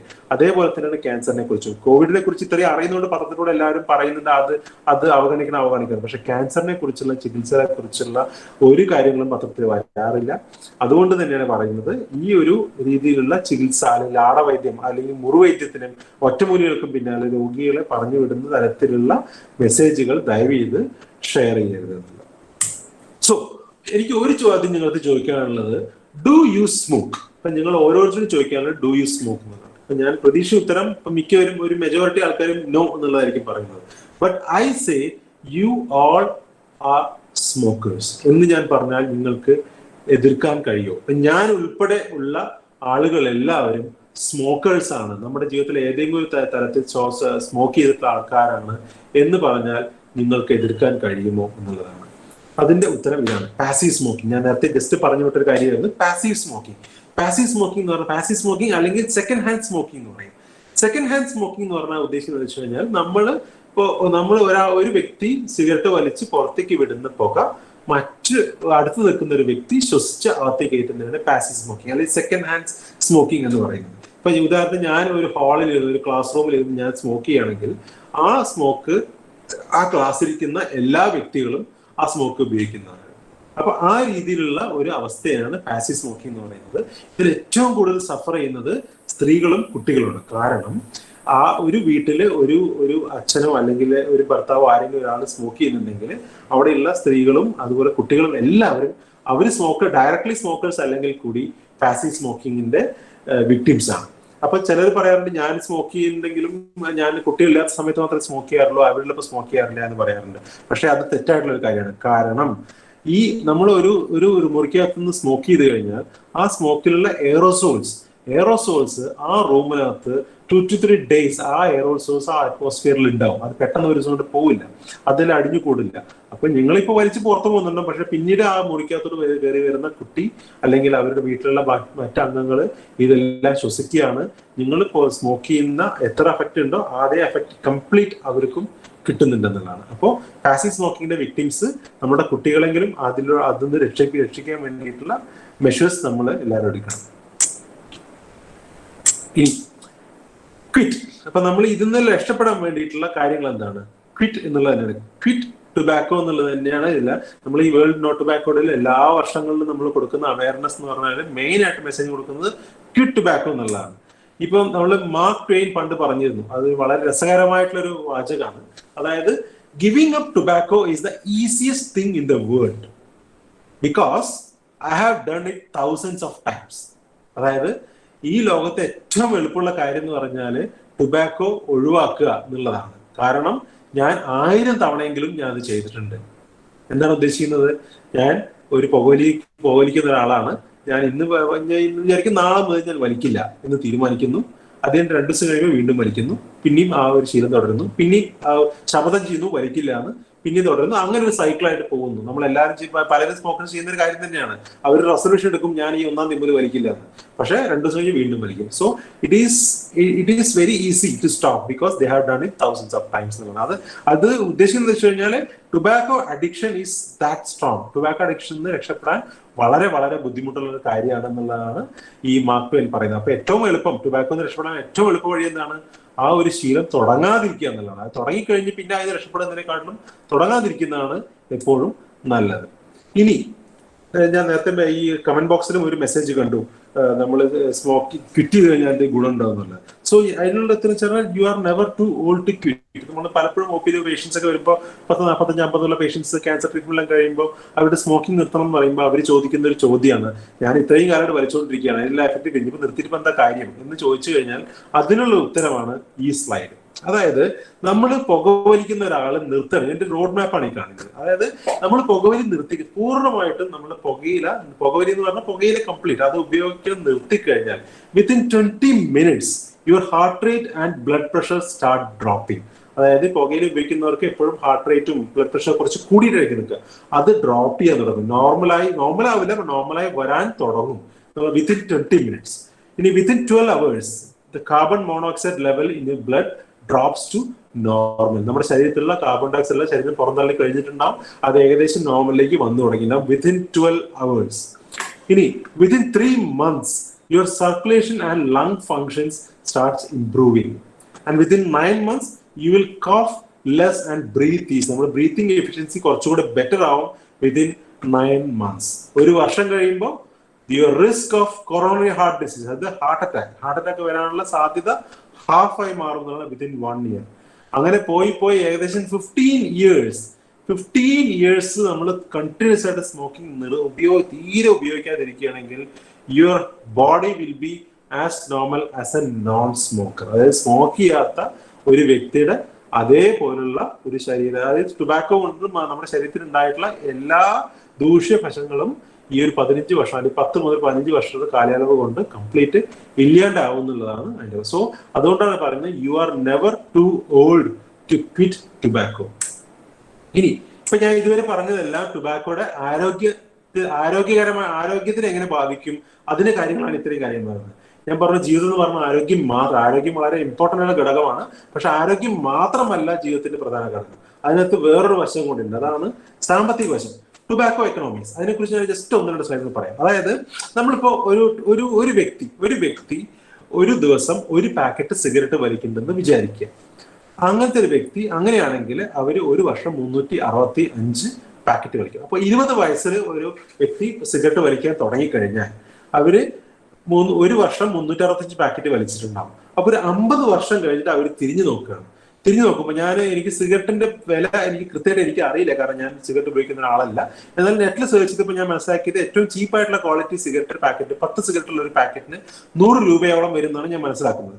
അപ്പൊ അങ്ങനെ ഉപയോഗിക്കണം. അപ്പം ഒരു ദിവസം ഒരു പാക്കറ്റ് 100 രൂപ വിലയുള്ള ഒരു പാക്കറ്റ് സിഗരറ്റ് ഒരു വർഷം വലിക്കുന്നു. 20-ാം വയസ്സ് മുതൽ തുടങ്ങി അയാൾ 50-ാം വയസ്സ്, അത് 30 വർഷം കഴിഞ്ഞപ്പോൾ അയാൾ തിരിഞ്ഞു നോക്കുകയാണ് അയാൾ ഒരു സിഗരറ്റ് വലിക്കാൻ വേണ്ടി എത്ര രൂപ ചെലവാക്കിയെന്നുള്ളത്. അയാൾ ചെലവാക്കിയത് ഏകദേശം 11 ലക്ഷം രൂപ സിഗരറ്റ് വലിക്കാൻ വേണ്ടി മാത്രം ചെലവാക്കിയിട്ടുണ്ടാവും. ഇത് ഈ 100 രൂപ എന്നുള്ളത് ഈ സിഗരറ്റിന്റെ വില കൂടിയിട്ടില്ല എന്ന് ഞാൻ വിചാരിക്കുകയാണ്. കൂടും, എന്തായാലും കൂടും. 100 എന്നുള്ളത് ആ സമയത്ത് 200, 250 ആവുമായിരിക്കും. പക്ഷെ കൂടിയിട്ടില്ല. സിഗരറ്റ് കമ്പനിക്കാർ 100 രൂപയ്ക്ക് തന്നെ വിൽക്കുകയാണെങ്കിൽ 20 വയസ്സിൽ സിഗരറ്റ് വില തുടങ്ങിയ ഒരാള് 50-ാം വയസ്സാകുമ്പോഴേക്കും 11 ലക്ഷം രൂപ സിഗരറ്റ് വലിച്ച് കത്തിച്ചു കളയാൻ വേണ്ടി മാത്രം ചെലവാക്കിയിട്ടുണ്ടാകുന്നതാണ്. അത് എത്ര വലിയ തുകയാണെന്ന് ആലോചിച്ച് നോക്കൂ. ഇനി ഇതിന്റെ വേറൊരു വശം കൂടെ പറഞ്ഞുതരാം. അതായത് ഈ പൈസ ഇപ്പൊ നിങ്ങള് ഈ രീതിയിൽ വലിക്കുന്ന ഒരാൾ, ഇതേ വ്യക്തി ഒരു ദിവസം ഒരു പാക്കറ്റ് സിഗരറ്റ് വലിക്കുകയാണെങ്കിൽ ഒരു മാസം അയാൾ 3000 രൂപയ്ക്ക് സിഗരറ്റ് വാങ്ങണം. 3000 രൂപ ഒരു മാസം ചെലവാക്കുന്നുണ്ടെങ്കിൽ ആ പൈസ സിഗരറ്റ് വലിക്കുന്നതിന് പകരം അദ്ദേഹം നല്ലൊരു മ്യൂച്വൽ ഫണ്ടില് SIP ആയിട്ട് 3000 രൂപ ഇൻവെസ്റ്റ് ചെയ്യണമെന്ന് വിചാരിക്കുക. സിസ്റ്റമാറ്റിക് ഇൻവെസ്റ്റ്മെന്റിനെ കുറിച്ചൊക്കെ എല്ലാവർക്കും അറിയുമായിരിക്കും. അപ്പൊ മ്യൂച്വൽ ഫണ്ടിൽ ഇൻവെസ്റ്റ് ചെയ്യുകയാണെങ്കിൽ ഒരു 30 വർഷ കാലയളവിലേക്ക് സാധാരണ ഒരു മ്യൂച്വൽ ഫണ്ടിൽ ഇൻവെസ്റ്റ് ചെയ്താൽ 30 വർഷം ഇൻവെസ്റ്റ് ചെയ്ത് കഴിഞ്ഞാൽ നമുക്കൊരു 15 മുതൽ 20% വരെ റിട്ടേൺസ് കിട്ടും. പക്ഷെ അതിന് ഏറ്റവും മിനിമമായിട്ടുള്ള 12% റിട്ടേൺസ് കിട്ടും എന്നുള്ള ഒരു അസംഷനിൽ ഞാൻ എഴുതുകയാണ്. അങ്ങനെ ഇട്ട് കഴിഞ്ഞാൽ 30 വർഷം കൊണ്ട് അയാൾ ചെലവാക്കിയിട്ടുണ്ടാവുക നേരത്തെ പറഞ്ഞ പോലെ തന്നെ 10 ലക്ഷം, അതായത് 11 ലക്ഷം രൂപ അയാള് ഇൻവെസ്റ്റ് ചെയ്തിട്ടുണ്ടാവും. സിഗരറ്റ് വലിക്കാൻ ഉപയോഗിച്ച അതേ പൈസ ഇതിൽ ഇൻവെസ്റ്റ് ചെയ്തിട്ടുണ്ടെങ്കിൽ ഈ 30 വർഷം കൊണ്ട് ആ ഒരു പൈസ would have become 1,06,00,000 crores rupees ആയിട്ടുണ്ട്. അതായത് 30 വർഷത്തിനുള്ളിൽ നമ്മളൊരു കോടിപതി ആയിട്ടുണ്ട്, ഒരു കോടീശ്വരനായി മാറും എന്നുള്ളതാണ് ഈ ഒരു ടുബാക്കോ എക്കണോമിക്സ് പറഞ്ഞു തരുന്നത്. അപ്പൊ ടുബാക്കോയ്ക്ക് വേണ്ടി നമ്മൾ ചിലവാക്കി വെറുതെ കത്തിച്ച് കളഞ്ഞ് നമ്മുടെ ആരോഗ്യത്തിനെയും കൂടെ നശിപ്പിക്കുന്ന ഒരു കാര്യത്തിന് പകരം അത് പോസിറ്റീവായിട്ട് നല്ല രീതിയിൽ ഇൻവെസ്റ്റ് ചെയ്ത് കഴിഞ്ഞാൽ നമുക്ക് ഇത്രയും പൈസ ഉണ്ടാക്കാൻ പറ്റും എന്നുള്ളതാണ് അതിനകത്തുള്ള എക്കണോമിക് പാർട്ട്. സോ ഞാൻ ക്വിറ്റിങ്ങിന്റെ കാര്യം നേരത്തെയും പറഞ്ഞു. അതായത് ക്വിറ്റിങ്ങിന് ഒരുപാട് വഴികളുണ്ട്. ഇപ്പൊ ഈ പറഞ്ഞ ടുബാക്കോ സെസേഷൻ ക്ലിനിക്കുകളുണ്ട്, അതുപോലെ tobacco cessation, tobacco nicotine replacement തെറാപ്പികളുണ്ട്, ധ്യാനത്തിന് പോകാം, ഒരുപാട് കാര്യങ്ങളുണ്ട്. പക്ഷെ അതിൽ ഏറ്റവും പ്രധാനമായിട്ടുള്ള ഒരു കാര്യം എന്ന് വെച്ച് കഴിഞ്ഞാല് നമ്മൾ മനസ്സുകൊണ്ട് തീരുമാനിക്കണം ഞാൻ വലിക്കില്ല എന്നുള്ളത്. അത് നമ്മുടെ മനസ്സുകൊണ്ട് തീരുമാനിക്കാത്തടത്തോളം കാലം നമ്മൾ ഏത് വഴിയിൽ പോയാലും നമ്മൾ രക്ഷപ്പെടാൻ പറ്റില്ല. അപ്പൊ നമ്മളുടെ ഡിറ്റർമിനേഷൻ വേണം. നമുക്ക് പുക വലിക്കില്ല എന്നുള്ള ഉറച്ച തീരുമാനം എടുത്താൽ മാത്രമേ ഈ ഒരു കാര്യത്തിൽ മുന്നോട്ട് പോകാൻ പറ്റുള്ളൂ. സോ നമ്മുടെ കൺക്ലൂഡിങ്, നമ്മുടെ ഈ വർഷത്തെ വേൾഡ് നോ ടുബാക്കോ ഡേയുടെ സ്ലോഗൻ എന്ന് പറയുന്നതാണ് quitters are winners. That is #commit to quit എന്നുള്ളതാണ് WHO ഇപ്രാവശ്യത്തെ slogan. So I hope everyone can become a quitters if they are smokers and become winners by committing to quit. Thank you.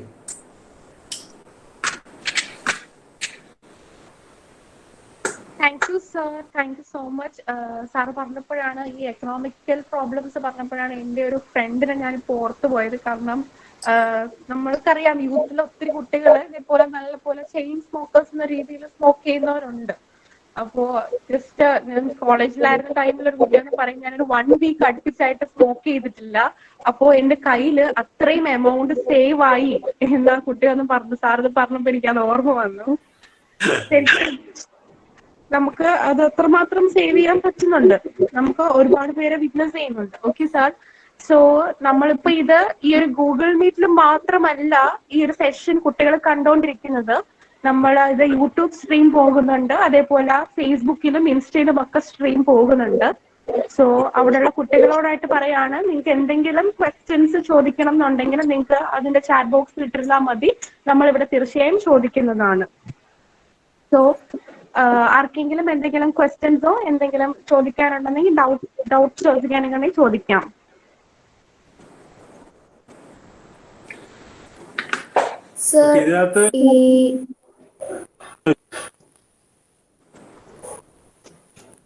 Okay, someone came. Pavitra, you can ask. ഈ tobacco ഒരു പ്രാവശ്യം use ചെയ്യുന്നതിന്റെ trace നമ്മുടെ ബോഡിയിൽ കാണുമെന്നുള്ളത് സത്യമാണ്? നമ്മുടെ okay, ചോദ്യം ഒരു ടൊബാക്കോ ഉപയോഗിച്ചാലും അതിന്റെ ട്രേസ് കാണുമെന്നുള്ളത്. അതായത് ഞാൻ നേരത്തെ പറഞ്ഞ പോലെയാണ്, നമ്മൾ ടൊബാക്കോ എന്തായാലും നമ്മുടെ ശരീരത്തിലൂടെ കടത്തി വിടുകയാണ്. ആണെങ്കിലും പാൻച്യൂയിങ് ആണെങ്കിലും അതിന്റെ കണ്ടൻസ് നമ്മുടെ ശരീരത്തിലൂടെ കടത്തി വിടുക തന്നെയാണ് ചെയ്യുന്നത്. അപ്പൊ നമ്മുടെ ശരീരത്തിൽ അത് കയറിയിട്ടുണ്ട്. പക്ഷെ ആ ടൊബാക്കോയുടെ ഇപ്പൊ ഒരെണ്ണ ഉള്ളത് പറഞ്ഞാൽ അതിന്റെ അളവ് വളരെ കുറവായിരിക്കും. ആൻഡ് നമ്മുടെ ശരീരത്തിന് അത് പിന്നീട് നമ്മൾ അത് ഉപയോഗിക്കാതിരിക്കുകയാണെങ്കിൽ അതിന് ശരീരത്തിന് അത് നമ്മുടെ ശരീരം അത് ആ കണ്ടൻസിന് നമ്മുടെ ശരീരത്തിൽ നിന്നും എക്സ്പെൽ ചെയ്യാനുള്ള ഫീച്ചേഴ്സ് നമ്മുടെ ശരീരത്തിൽ. Sudesh, that's a very very interesting question asked. Can I just expand a bit? Yes, sure. Actually, there was one very interesting competition which used to be conducted on World No Tobacco Day by Finland, and that is called the Quit and Win project, Quit and Win competition. But unfortunately, it stopped because of the paucity of money. So if somebody quits the smoking in the month of May, they will be eligible for a prize. So how they, as rightly asked, how do you know that they have stopped smoking? Is there is a global lucky draw, and I have participated. In fact, I have conducted this program twice in my career, way back in the 90s, and in Amrita way back in the 2004 at Amrita Institute. So we had one lucky draw winner, and he got a prize of $2,500 as the prize money from the Quit and Win competition. So his urine actually was sent for, if he had smoked in that 1 month, the nicotine byproducts will be available. Just like the athletes are checked for drug addiction, you can find out traces of nicotine metabolic products in the urine. That's a small litmus paper which the competition organizers will provide to us, and we test the urine to see whether there are any nicotine byproducts. So there are many ways of checking it, but this is a very interesting competition. Unfortunately, it stopped. We could conduct it. We can also conduct it with the supports, and that would be a great incentive for smokers to quit smoking. Okay, thank you.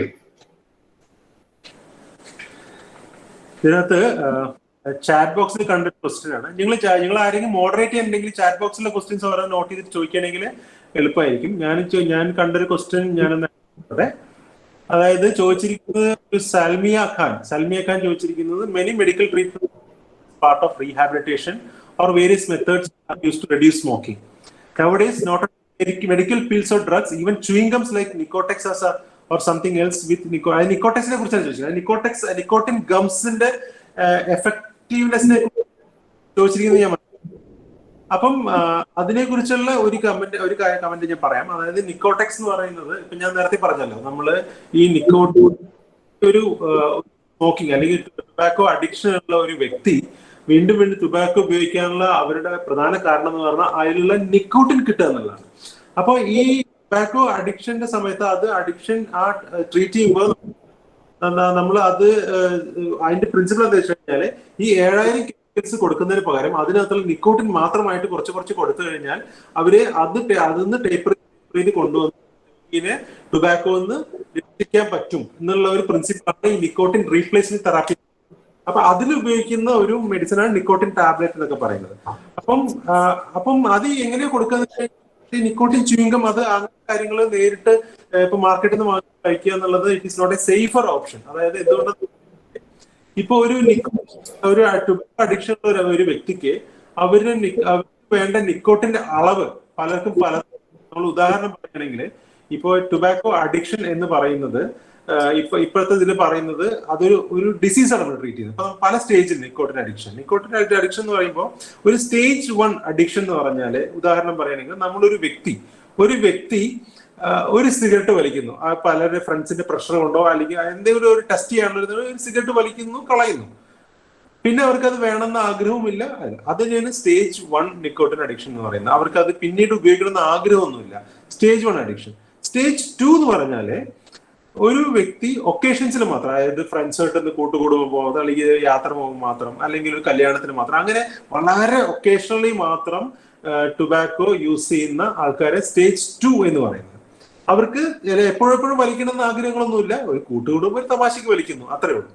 Stage 3 എന്ന് പറഞ്ഞാല് അവര് start planning four smoking എന്ന് പറഞ്ഞ ഉദ്ദേശം വെച്ചാൽ നമ്മൾ യാത്ര പോകണമെന്ന് വിചാരിക്കുക. നമ്മൾ യാത്ര പോകണമെങ്കിൽ നമ്മൾ കയ്യിൽ വെള്ളം കരുതും. അല്ലെ, എന്തുകൊണ്ടാണ്? പോകുന്ന വഴിക്ക് വെള്ളം കിട്ടിയില്ലെങ്കിൽ നമുക്ക് വെള്ളം കുടിക്കണ്ടേ എന്നുള്ളതാണ് നമ്മൾ വെള്ളം കരുതുന്നത്.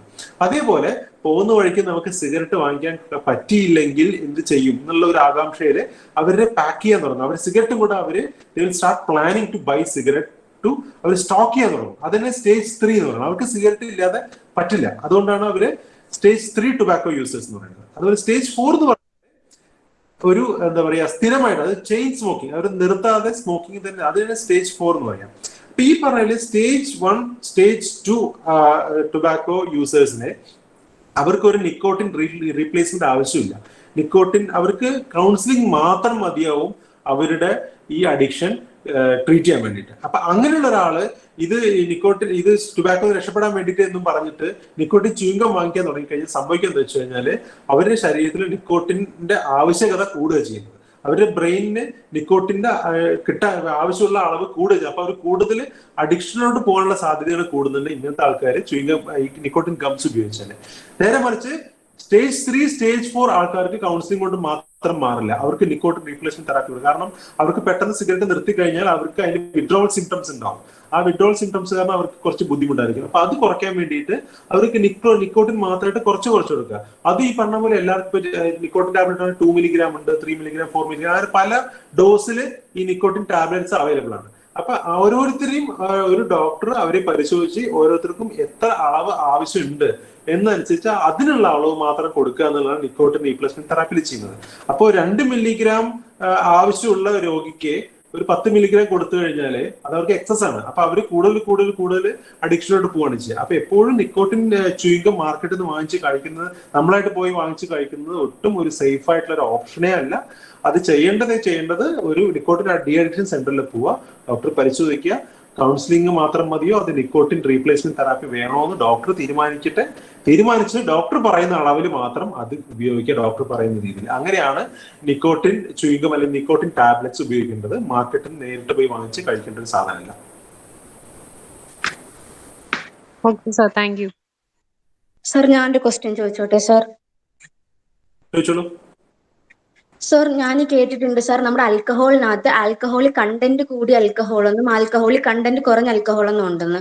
അപ്പോൾ നമ്മുടെ ഈ സിഗരറ്റ്സിനകത്ത് നിക്കോട്ടിന്റെ കണ്ടന്റ് കൂടിയ സിഗരറ്റ്സ് എന്നും കണ്ടന്റ് കുറഞ്ഞ സിഗരറ്റ്സ് എന്നൊക്കെ ഉണ്ടോ?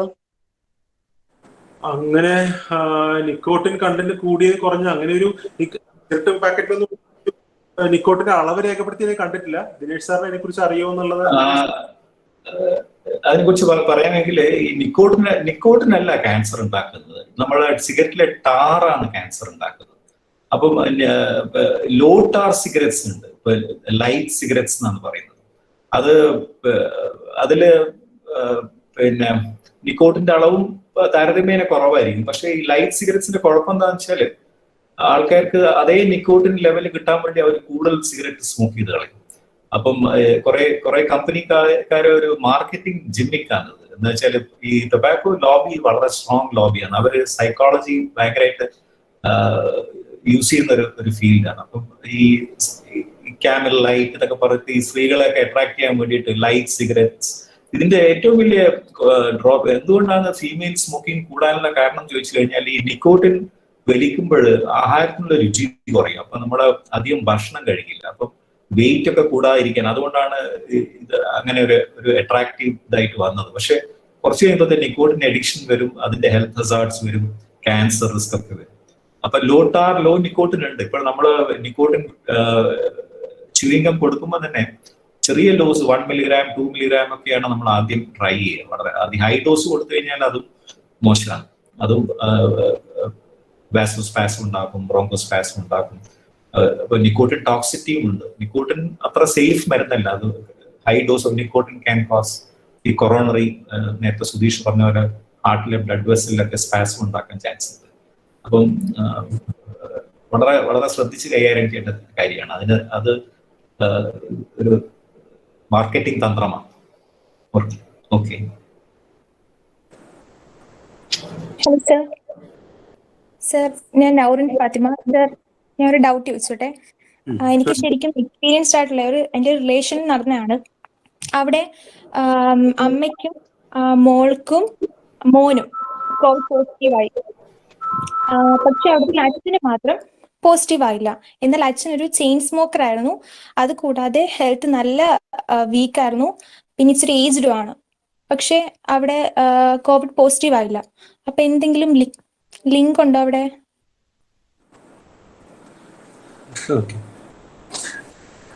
നമ്മൾ ഇപ്പം ഈ കോവിഡ് പോസിറ്റീവ് ഈ സ്മോക്കിങ് പലരും വാട്സാപ്പിലൊക്കെ കാണാറുണ്ട്, ഇങ്ങനെ സ്മോക്ക് ചെയ്യുന്നവർക്ക് വരാനുള്ള സാധ്യത കുറവാണ്. അതൊക്കെ തെറ്റായിട്ടുള്ള കാര്യമാണ്.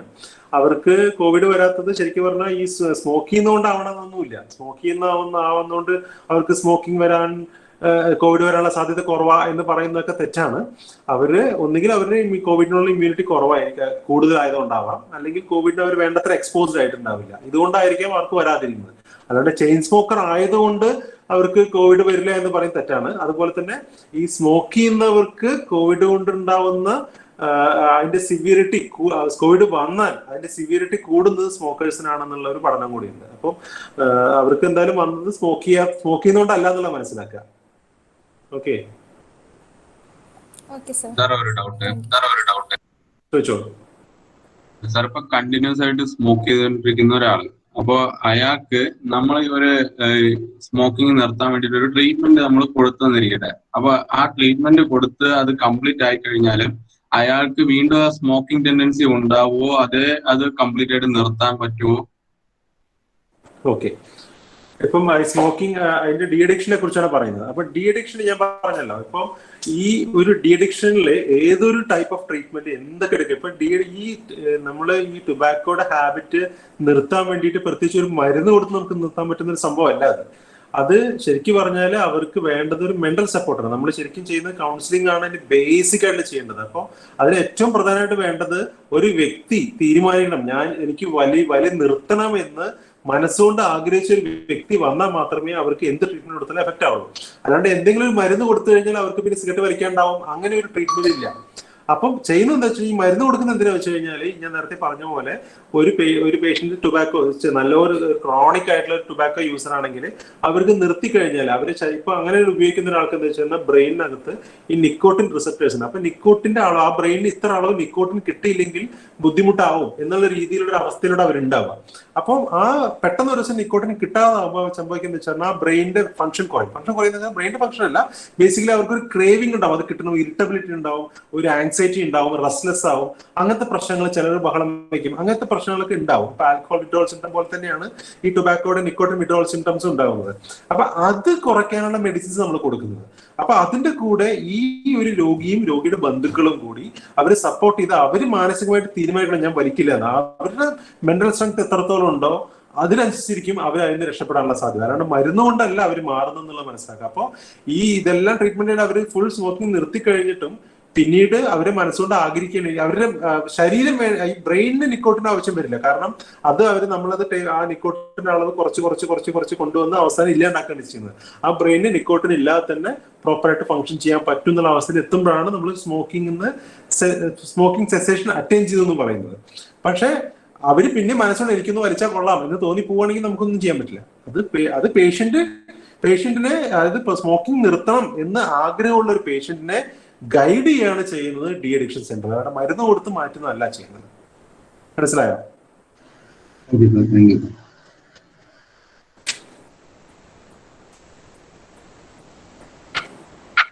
ഓക്കെ സാർ, ഒന്ന് രണ്ട് ക്വസ്റ്റ്യൻസും കൂടി ഉണ്ട്, അത് ഞാൻ പറയാം. എന്താന്ന് വെച്ചാല് ഒരു കുട്ടി ചോദിച്ചു, പാസീവ് സ്മോക്കർ ഒരു ആസ്മ രോഗിയാണെന്നുണ്ടെങ്കിൽ അത് എന്തുമാത്രം അതിനെ എഫക്ട് ചെയ്യും?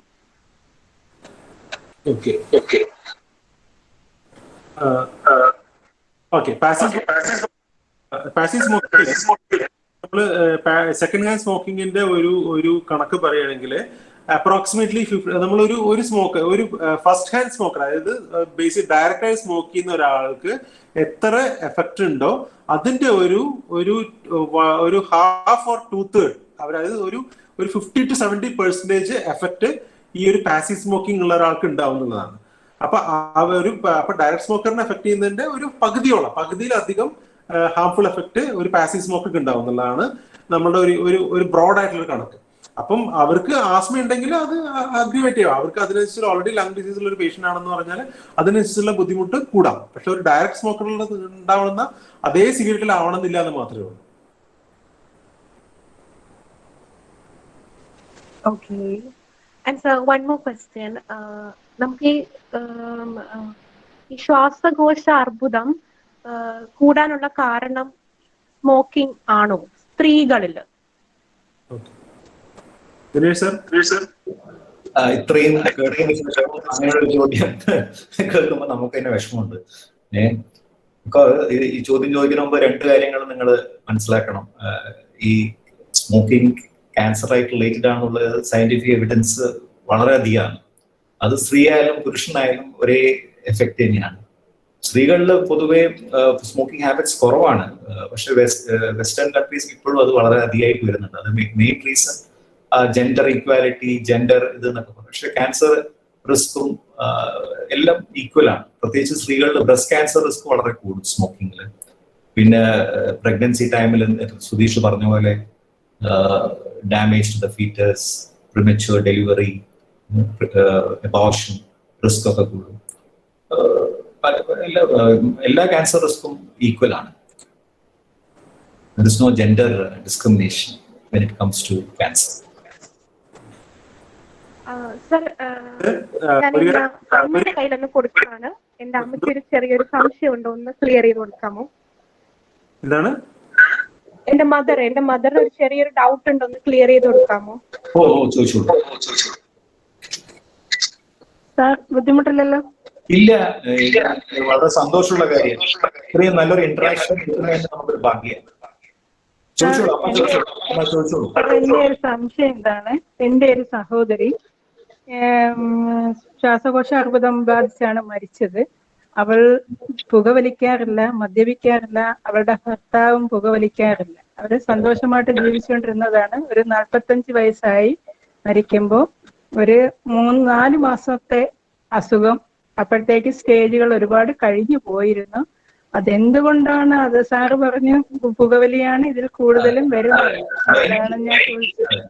അത് വളരെ നല്ലൊരു ചോദ്യമാണ്. വളരെ 90% ഓഫ് ദ ക്യാൻസർ ലങ് പുകവലി കൊണ്ടാണ്. പക്ഷെ ഒരു 10% ബാക്കിയുള്ളത് അത് നോൺ സ്മോക്കേഴ്സിൽ ഉണ്ടാവും. പ്രത്യേകിച്ച് അഡിനോകാർസിനോമ എന്ന് പറഞ്ഞൊരു ക്യാൻസറാണ്. സാധാരണ സ്മോക്കേഴ്സിൽ കൂടുതലും നമ്മുടെ ലങ്ങിൽ സ്ക്വാമസ് സെൽ കാർസിനോമയാണ് കൂടുതൽ കാണുന്നത്. പക്ഷെ ഈ നോൺ സ്മോക്കേഴ്സിൽ പ്രത്യേകിച്ച് ഫീമെയിൽ നോൺ സ്മോക്കേഴ്സിന് അഡിനോകാർസിനോമ ഉണ്ടാവും. അത് എന്തുകൊണ്ടുണ്ടാവും ചോദിച്ചു കഴിഞ്ഞാൽ നമുക്ക് കുറെ മ്യൂട്ടേഷൻസ് നമ്മൾ പാരമ്പര്യമായിട്ട് കിട്ടുന്ന മ്യൂട്ടേഷൻസ് ഉണ്ടാവും. അതുകൊണ്ട് എപ്പിജനറ്റിക് ഫാക്ടേഴ്സ് ഉണ്ടാവും. ചിലപ്പോൾ എന്തെങ്കിലും ഒരു പാസീവ് സ്മോക്കിംഗ് റിസ്ക് ഉണ്ടായിട്ടുണ്ടാവും. അങ്ങനെ ചെറിയ എന്തെങ്കിലും നമുക്ക് പ്രത്യേകിച്ച് പറയാൻ പറ്റില്ല. ഒരു 10% ഓഫ് ദ ക്യാൻസേഴ്സ് നമുക്ക് ഒരു ഫെമീലിയൽ ഇതുമുണ്ട്, റീസൺസും ഉണ്ട്, ഒരു ജനറ്റിക് റീസണും ഉണ്ട്. സാധാരണ ഒരു ക്യാൻസർ ഉണ്ടാവാൻ 2 പ്രഹരങ്ങൾ വേണമെന്നാണ് പറയാ. ഒരു പ്രഹരം ചിലപ്പോൾ നമ്മുടെ മാതാപിതാക്കളിൽ നിന്ന് കിട്ടിയ ജനറ്റികമായ എന്തെങ്കിലും മാറ്റങ്ങളായിരിക്കും ആദ്യത്തെ പ്രഹരം. രണ്ടാമത്തെ പ്രഹരം നമ്മളെ ഈ പുകവലി അങ്ങനെയുള്ള നമ്മളെ ഹാബിറ്റ്സ്, രണ്ടാമത്തെ എൻവയൺമെന്റൽ ഹിറ്റ് രണ്ടാമത്തെ പ്രഹരമായിരിക്കും. അപ്പൊ 2 ഇത് കൂടി കമ്പൈൻ ചെയ്യുമ്പോഴാണ് ക്യാൻസർ റിസ്ക് കൂടുന്നത്. പക്ഷെ ചിലപ്പം ചില എപ്പിജനറ്റിക് ഫാക്ടേഴ്സ് കൊണ്ട് തന്നെ പ്രത്യേകിച്ച് ഈ അഡിനോകാർസിനോമ എല്ലാം കൂടി വരിക. പണ്ടൊക്കെ നമ്മൾ സ്ക്വാമസ് സെൽ ക്യാൻസർ കാണും. ഇപ്പം കൂടുതലും ആൾക്കാർ ഈ ഫിൽട്ടർ സിഗരറ്റ്സ് ഒക്കെ വലിക്കുമ്പോൾ കൂടുതലും അഡിനോകാർസിനോമ വരുന്നത്, കൂടുതലും ഈസോഫാജിയൽ ക്യാൻസർ. ഇതൊക്കെ സിഗരറ്റിൽ നമ്മൾ വലിക്കുന്ന രീതിയിലുള്ള വ്യത്യാസമുണ്ട്. പക്ഷെ അമ്മയുടെ ബന്ധുവിന് ഈ റിസ്ക് ഒന്നും ഇല്ലാതെ വന്നതും ചിലപ്പം ഒരു എപ്പിജനറ്റിക് ഫാക്ടേഴ്സ് ഉണ്ടായിരിക്കും.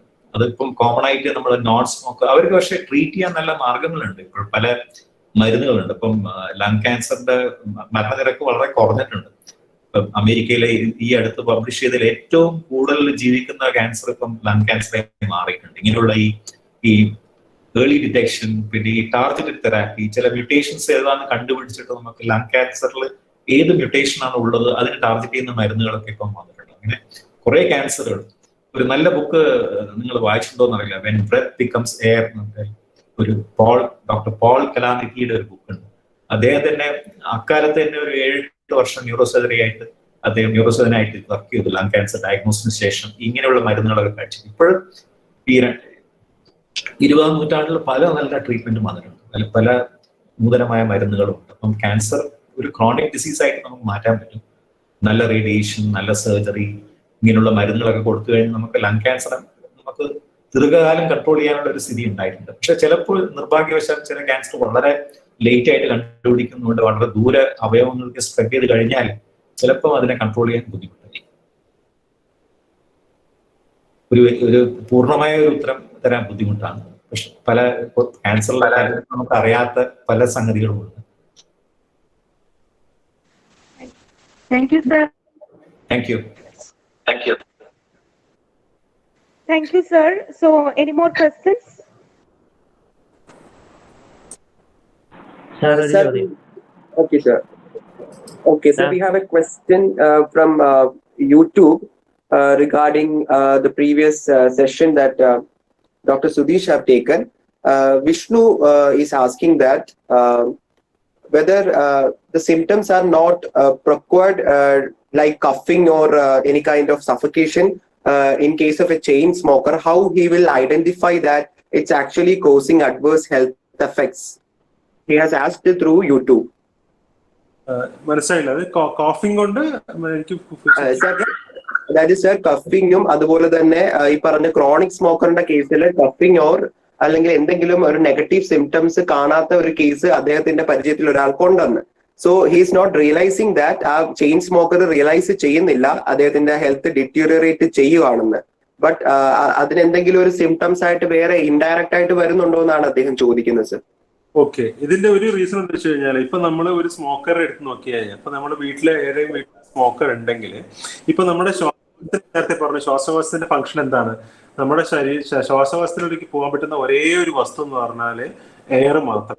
എയർ അല്ലാതെ ഓക്സിജൻ അല്ലാതെ വേറെ എന്തൊരു സാധനം നമ്മുടെ ലങ്സിൽ കടന്നു പോയാലും എന്ത് സംഭവിക്കുക?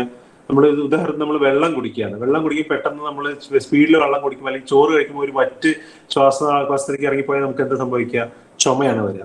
ഈ ചുമ എന്ന് പറഞ്ഞാൽ എന്താണ്? ചുമ എന്ന് പറഞ്ഞാൽ ഒരു അസുഖമായിട്ട് കണക്കാക്കരുത്. ചുമ എന്ന് പറഞ്ഞാല് നമ്മുടെ ആ ചെയ്യുന്നത് പറഞ്ഞാൽ അത് ലങ്സിന്റെ ഒരു ഡിഫെൻസീവ് മെക്കാനിസം. അതായത് ലങ്സിനകത്തോട്ട് ഓക്സിജൻ അല്ലാത്ത വേറെ എന്തെങ്കിലും ഒരു സാധനം കടന്നു വന്നാൽ അതിനെ പുറത്തേക്ക് എക്സ്പെൽ ചെയ്ത് കളയാനുള്ള ഒരു ഡിഫെൻസീവ് മെക്കാനിസമാണ് ചുമ എന്ന് പറയുന്നത്. അതുകൊണ്ട് നമ്മൾ പെട്ടെന്ന് ചോറ് പറ്റുമ്പോൾ ചുമക്കുന്നതുകൊണ്ടാണ്, അത് പുറത്തേക്ക് വരാൻ വേണ്ടിയിട്ട്.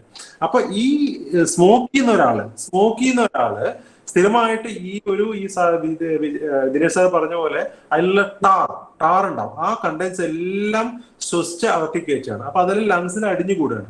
അപ്പൊ ആ സംഭവിക്കുമ്പോൾ ലങ്സ് വീണ്ടും വീണ്ടും പുറത്ത് കളയാനാണ് ശ്രമിക്കുക. പക്ഷേ നമ്മൾ ഒരു ചെയിൻ സ്മോക്കറാണ് എന്താ സംഭവിക്കുക, ആ ലങ്സിന് ചുമച്ച് കളയാനുള്ള ഒരു എഫിഷ്യൻസി കൂടെ കുറയ്ക്കുകയാണ് ചെയ്യുന്നത്. അതിന്റെ കൂടെ വീണ്ടും വീണ്ടും വീണ്ടും സ്മോക്ക് ചെയ്യുന്നത് മൂലം ഓഫ് ചെയ്ത് അതിനെ എക്സ്പെൽ ചെയ്ത് കളയാനുള്ള എഫിഷ്യൻസിയാണ് സപ്രസ് ചെയ്യുന്നത്. ആ എഫിഷ്യൻസി സപ്രസ് ചെയ്യാണ് ശരിക്കും പറഞ്ഞാൽ സ്മോക്കിംഗ് കൂടെ സംഭവിക്കുന്നത്. പക്ഷെ നേരെ മറിച്ച് ഇതേ സ്മോക്കർ രാത്രി ഉറങ്ങുമ്പോൾ മിക്കവാറും ചുമയായിരിക്കും, മിക്കവാറും ചുമയ്ക്കും. അത് ശ്രദ്ധിച്ചാൽ മനസ്സിലാവും. ആ ചുമയ്ക്കുന്നതെന്ന് വെച്ച് കഴിഞ്ഞാൽ രാത്രി ആകുമ്പോൾ ഇവർ ഉറങ്ങുമ്പോൾ സ്മോക്ക് ചെയ്യുന്നില്ല. അപ്പൊ ലങ്സ് പതുക്കെ അതിനകത്തുള്ള ഈ അടിഞ്ഞുകൂടിയ ടാറും കാര്യങ്ങളൊക്കെ എക്സ്പെൽ ചെയ്ത് കളയാൻ ശ്രമിക്കുന്നുള്ളതാണ്. പിന്നെ അതാണ് ഈ സ്മോക്കേഴ്സ് എല്ലാം രാത്രി ഉറങ്ങുമ്പോൾ വല്ലാണ്ട് ചുമക്കുന്നതിന്റെ ഒരു റീസൺ അതാണ്. ഇനി രണ്ടാമത്തെ ഒരു കാര്യം എന്ന് വെച്ച് കഴിഞ്ഞാല് നമ്മുടെ ഈ ശ്വാസകോശത്തിനകത്തുള്ള തൊലി എന്ന് പറഞ്ഞാൽ അതിന്റെ ആ ശ്വാസനാളം കവർ ചെയ്തിരിക്കുന്ന തൊലി ഉണ്ടല്ലോ, ആ തൊലി, അതായത് നമ്മൾ വായു കടന്നു പോകുന്ന ആ ഒരു വിൻ പൈപ്പിനകത്തുള്ള തൊലി, അത് ഭയങ്കര സെൻസിറ്റീവാണ്, ഭയങ്കര സെൻസിറ്റീവ് ആയിട്ടുള്ള ഒരു തൊലിയാണ്. അതുകൊണ്ടാണ് പെട്ടെന്ന് വേറെ എന്തെങ്കിലും പോകുമ്പോൾ പെട്ടെന്ന് ചുമക്കാനും തുപ്പാനൊക്കെ തോന്നുന്നത് അതുകൊണ്ടാണ്. പക്ഷെ ഈ സ്ഥിരമായിട്ട് സ്മോക്ക് ചെയ്യുമ്പോൾ എന്താ സംഭവിക്കുന്നത് വെച്ച് കഴിഞ്ഞാല് ഈ ഒരു തൊലിയുടെ ആ ഒരു സ്വഭാവം നല്ലോണം മാറും. ആ ഒരു എന്താ പറയുക, ആ സെൻസിറ്റിവിറ്റി കുറഞ്ഞ് ഒരു സാധനം ഫോറിൻ ബോഡി കടന്നു കഴിഞ്ഞാൽ എക്സ്പെൽ ചെയ്യാനുള്ള ഒരു എഫിഷ്യൻസി കുറച്ച് കുറയും. അതുകൊണ്ടൊക്കെയാണ് അവർ ഈ ചെയിൻ സ്മോക്കേഴ്സ് അധികം ചുമക്കാത്തതിന്റെ റീസൺ. അത് അവർക്ക് അസുഖമില്ലാത്തതുകൊണ്ടോ അവർ ഹെൽത്തി ആയതുകൊണ്ടോ അല്ല പറ്റുന്നത്, അവരുടെ ആ കണ്ടിന്യൂസ് ആയിട്ട് സ്മോക്ക് ചെയ്യുന്നതുകൊണ്ട് അവരുടെ ലങ്സിന്റെ എഫിഷ്യൻസി സപ്രസ് ചെയ്യുന്നതുകൊണ്ടാണ് അവര് ചുമക്കുക. അവർ സ്മോക്കിംഗ് നിർത്തി കഴിഞ്ഞാൽ രാത്രി ചിലപ്പോൾ അവർ മിക്കവാറും ചുമക്കുമായിരിക്കും. ക്ലിയർ ആയെന്ന് വിചാരിക്കുന്നു.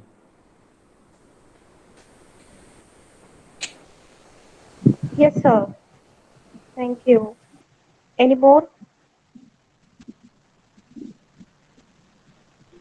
Hello sir. കേൾക്കാം സാറേ. ഇപ്പം ഈ നോൺ സ്മോക്കിംഗ് ടൊബാക്കോസ് ലൈക്ക് നമ്മുടെ ഈ അതുപോലെ സംഭവങ്ങളുണ്ടല്ലോ, non smoking ടൊബാക്കോസ്,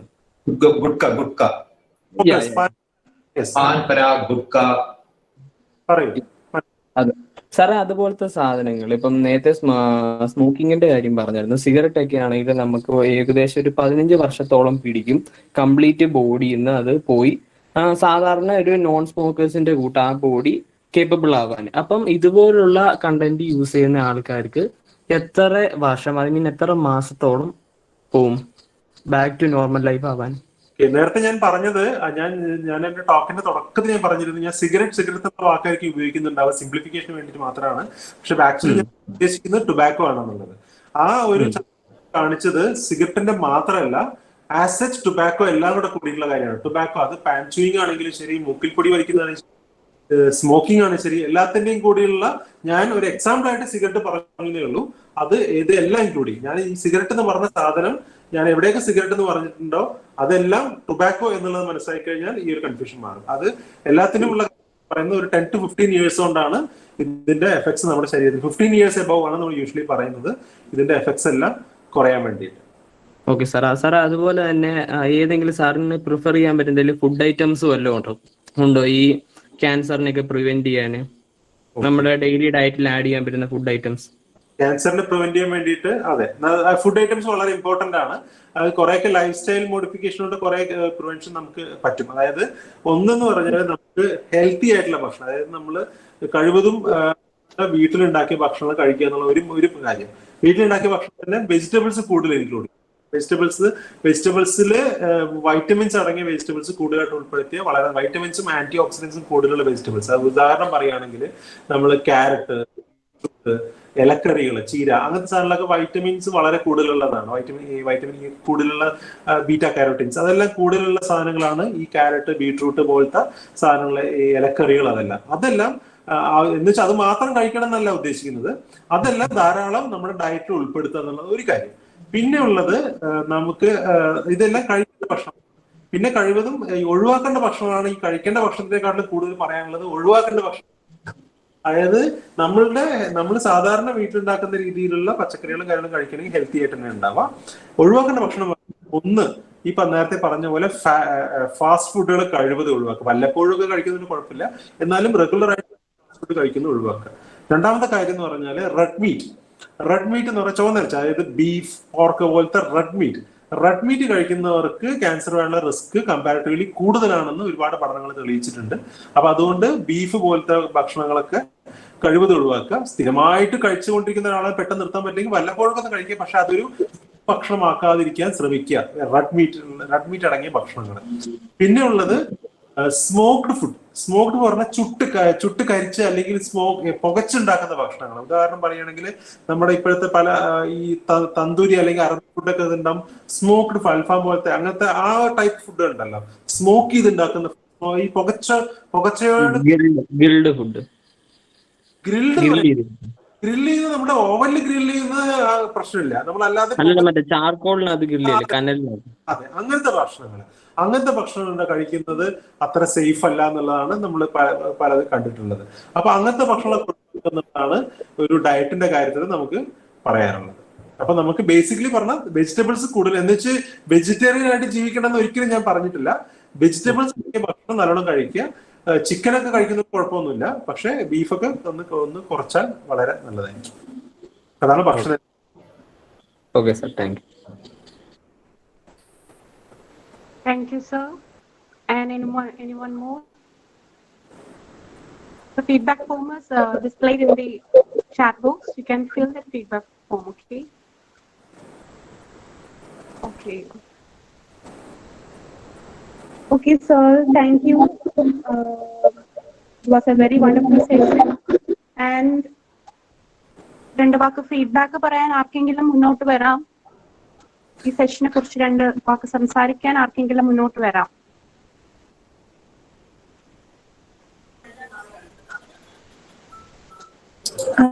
Am I audible? Yes, Paurnami. മനസ്സിലാവട്ടെ. എൻ്റെ പേര് പൗർണമി. ഞാൻ TKMIT second year NSS volunteer ആണ്.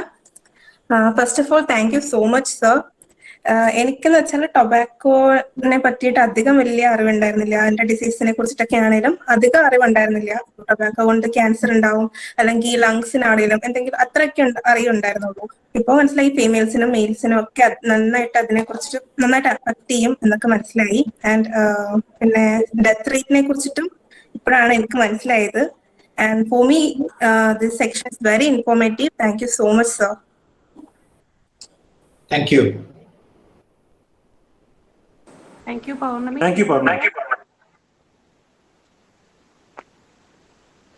Anyone more?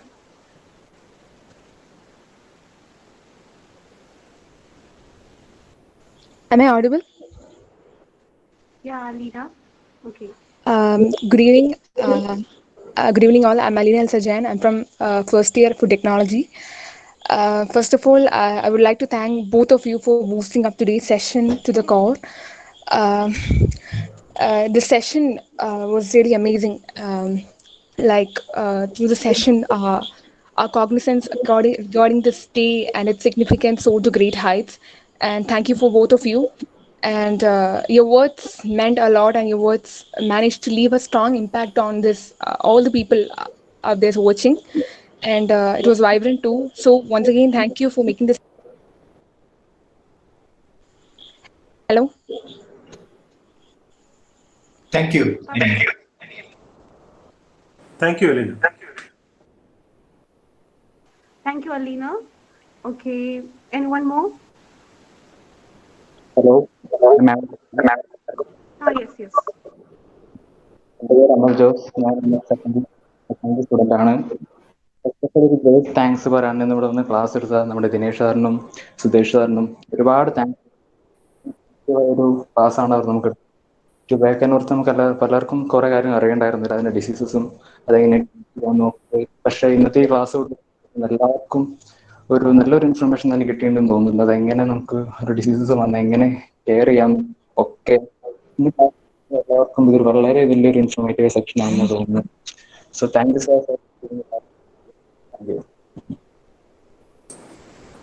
Thank you, Amal. Thank you, Amal. Okay. ശരിക്കും പറഞ്ഞാൽ വളരെ നല്ലൊരു സെഷൻ ആയിരുന്നു. എൻ്റെ വീട്ടിൽ ഞാൻ മാത്രമല്ല, ഇന്ന് എൻ്റെ ഫാമിലി, എൻ്റെ വീട്ടിലുള്ളവർ വരെ ഈ സെഷനിൽ നിന്ന് കയറിയിട്ടുണ്ട്, കണ്ടിട്ടുണ്ട്. So വളരെ ഒരു ഇൻഫോർമേറ്റീവ് ആയിരുന്നു. And anyone more ഇനി ആർക്കെങ്കിലും ഫീഡ്ബാക്ക് പറയാനുണ്ടോ?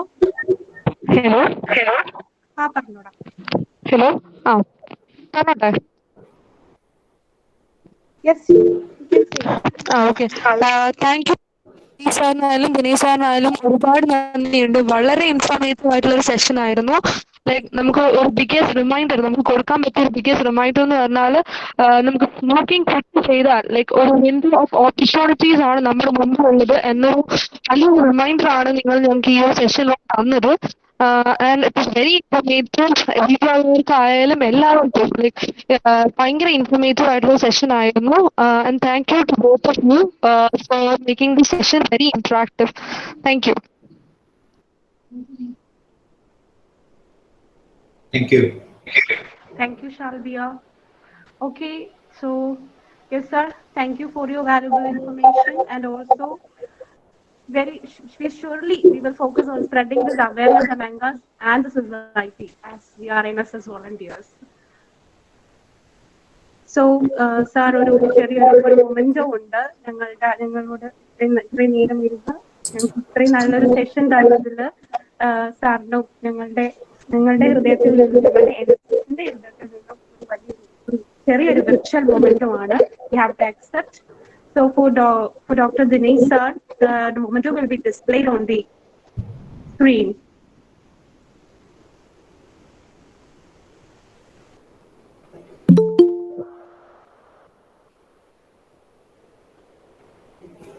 Good. Thank you.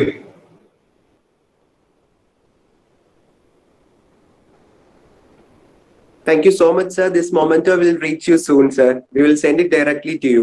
Oh, that's so nice of you. Thank you. We enjoyed, the whole session, and so nice of you to organize it on World No Tobacco Day. Once again, from MVR, from all my colleagues here, big thank you, and stay safe and be champions for anti-tobacco campaign. Thank you very much. Thank you, sir. Thank you. And also for Dr. Sudesh sir, also we have a small token of gift, a memento, a virtual memento. It will be displayed. Thank you very much. Thank you NSS team. ഞാൻ എൻ്റെ തുടക്കത്തിൽ പറഞ്ഞ പോലെ തന്നെ ഇങ്ങനെ ഒരു young AIDS ഇങ്ങനെ ഈ ഒരു അവയർനെസ് പ്രോഗ്രാമിന് വേണ്ടിയിട്ട് you are organise it very well. അതും ഇത്രയും നമ്പേഴ്സ് നമ്മൾ സാധാരണ സൂം മീറ്റിംഗ് ഒക്കെ നടത്തുമ്പോൾ ഒരു 50-60 ഒക്കെ number, but you have come in good numbers. എനിക്ക് തോന്നുന്നു 250 above ഉണ്ടായിരുന്നു ഗൂഗിൾ മീറ്റിൽ തന്നെ. The number will be more in YouTube and Facebook as well. So ഈ ഒരു മെസ്സേജ് ഇത്രയും ഒരു ആൾക്കാരിലേക്ക് എത്തിക്കാൻ you have done a very good job, and keep it up, and feel free to contact us for any help regarding tobacco awareness or cancer treatment. Thank you. Thank you. Yes, sir. Yes. Thank you so much. Sir, ഒരു video ഉണ്ടായിരുന്നു പറഞ്ഞിരുന്നു ഒരു മെജീഷ്യന്റെ. So അതൊന്ന് play ചെയ്യാണ് sir. Okay, sure. That is from Srijit VU. ഒരു magician ആണ് from Kozhikode district, Koilandi. He is working as an English teacher at GHS's Mepayar, Kozhikode. So we would like to display that too.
This was the performance by Sri Srijit Viyur. He is working as an English teacher in GHSS Mepayur in Kozhikode. He hails from Koilandi, Kozhikode district, and he is a renowned social worker also. Okay, that was very awesome, very informative too. So moving on to the last session, vote of thanks. So I call upon MS Pooja Srivendya, the Volunteer Secretary of NSS TKMIT, to give away the vote of thanks. മനസ്സ് നന്നാവട്ടെ. May 31 ലോക പുകയില വിരുദ്ധ ദിനമായി ആചരിക്കുന്നത് പൊതുജനങ്ങൾക്കിടയിൽ പുകയിലയുടെയും പുകയില ഉൽപ്പന്നങ്ങളുടെയും ദൂഷ്യഫലങ്ങൾ എത്തിക്കുക എന്ന ഉദ്ദേശം മൂലമാണ്. ഇതിനോടനുബന്ധിച്ച് APJ-AKTU നാഷണൽ സർവീസ് സ്കീം സെല്ലിന് കീഴിൽ MVR ക്യാൻസർ സെന്ററുമായി സഹകരിച്ച് TKM ഇൻസ്റ്റിറ്റ്യൂട്ട് ഓഫ് ടെക്നോളജി ഇന്ന് നടത്തിയ റിനൈസൻസ് എന്ന സംസ്ഥാനതല വെബിനാർ വലിയൊരു വിജയമായി എന്നതിൽ യാതൊരുവിധ സംശയവുമില്ല. ആദ്യമായി തന്നെ ഈ പരിപാടിയുടെ ഉദ്ഘാടന പ്രസംഗം നിർവഹിച്ച TKM ഇൻസ്റ്റിറ്റ്യൂട്ട് ഓഫ് ടെക്നോളജിയുടെ വോളണ്ടിയർ സെക്രട്ടറി ആയിരുന്ന സോനു എസ് ഷിബുവിനെ ഈ അവസരത്തിൽ നന്ദി അറിയിക്കുകയാണ്. അടുത്തതായി ഈ പരിപാടിയുടെ അധ്യക്ഷ പ്രസംഗം നിർവഹിച്ച ഞങ്ങളുടെ NSS യൂണിറ്റിന്റെ നെടുന്തൂണായ ഞങ്ങളുടെ പ്രിയപ്പെട്ട പ്രോഗ്രാം ഓഫീസർ ശ്രീ അശ്വിൻ രാജിന് ഈ അവസരത്തിൽ നന്ദി അറിയിക്കുകയാണ്. ഈ പരിപാടിയിലെ നമ്മുടെ കൂടെ ഇത്ര നേരം സംബന്ധിച്ച MVR ക്യാൻസർ സെന്ററിന്റെ department of radiation and oncology HODയും സീനിയർ കൺസൾട്ടന്റുമായ ഡോക്ടർ ദിനേശ് മുഖിനയോടും സർജിക്കൽ ഓങ്കോളജിസ്റ്റ് ആയ ഡോക്ടർ സുധീഷ് മനോഹരനോടും ഈ അവസരത്തിൽ TKM institute of technology NSS യൂണിറ്റുകളുടെയും വ്യക്തിപരമായും നന്ദി അറിയിക്കുകയാണ്. അപ്പോൾ ഒരുപാട് ഈ പരിപാടിയുടെ പിറകിൽ പ്രവർത്തിച്ച എല്ലാ വോളണ്ടിയേഴ്സിനും ടെക്നിക്കൽ ടീമിനും ഈ അവസരത്തിൽ നന്ദി അറിയിക്കുകയാണ്. ഈ പരിപാടിയുടെ വിജയത്തിന് വലിയൊരു പങ്ക് ഈ പരിപാടി ഇപ്പോൾ ഗൂഗിൾ മീറ്റിലും യൂട്യൂബ്, ഫേസ്ബുക്ക്, ഇൻസ്റ്റഗ്രാം പേജസിലും ലൈവായി വീക്ഷിക്കുന്ന ഞങ്ങളുടെ പാർട്ടിസിപ്പൻസ് ആണ്. സംസ്ഥാനത്തുടനീളം 800-ലധികം പേരാണ് ഈ പരിപാടി കണ്ടത്. എല്ലാവരോടും ഒരിക്കൽ കൂടി നന്ദി പറഞ്ഞുകൊണ്ട് ഞാൻ എൻ്റെ വാക്കുകൾ നിർത്തുന്നു. നന്ദി. Thank you, Pooja. So, and that brings us to the end. So let's use World No Tobacco Day as a launching pad to a brighter and less smoky future. And now we ask that you please remain standing and direct your attention while the national anthem is being played. National anthem, please.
So thank you all. Thank you so much for your interest and attention. Once Nannavate program is dispersed.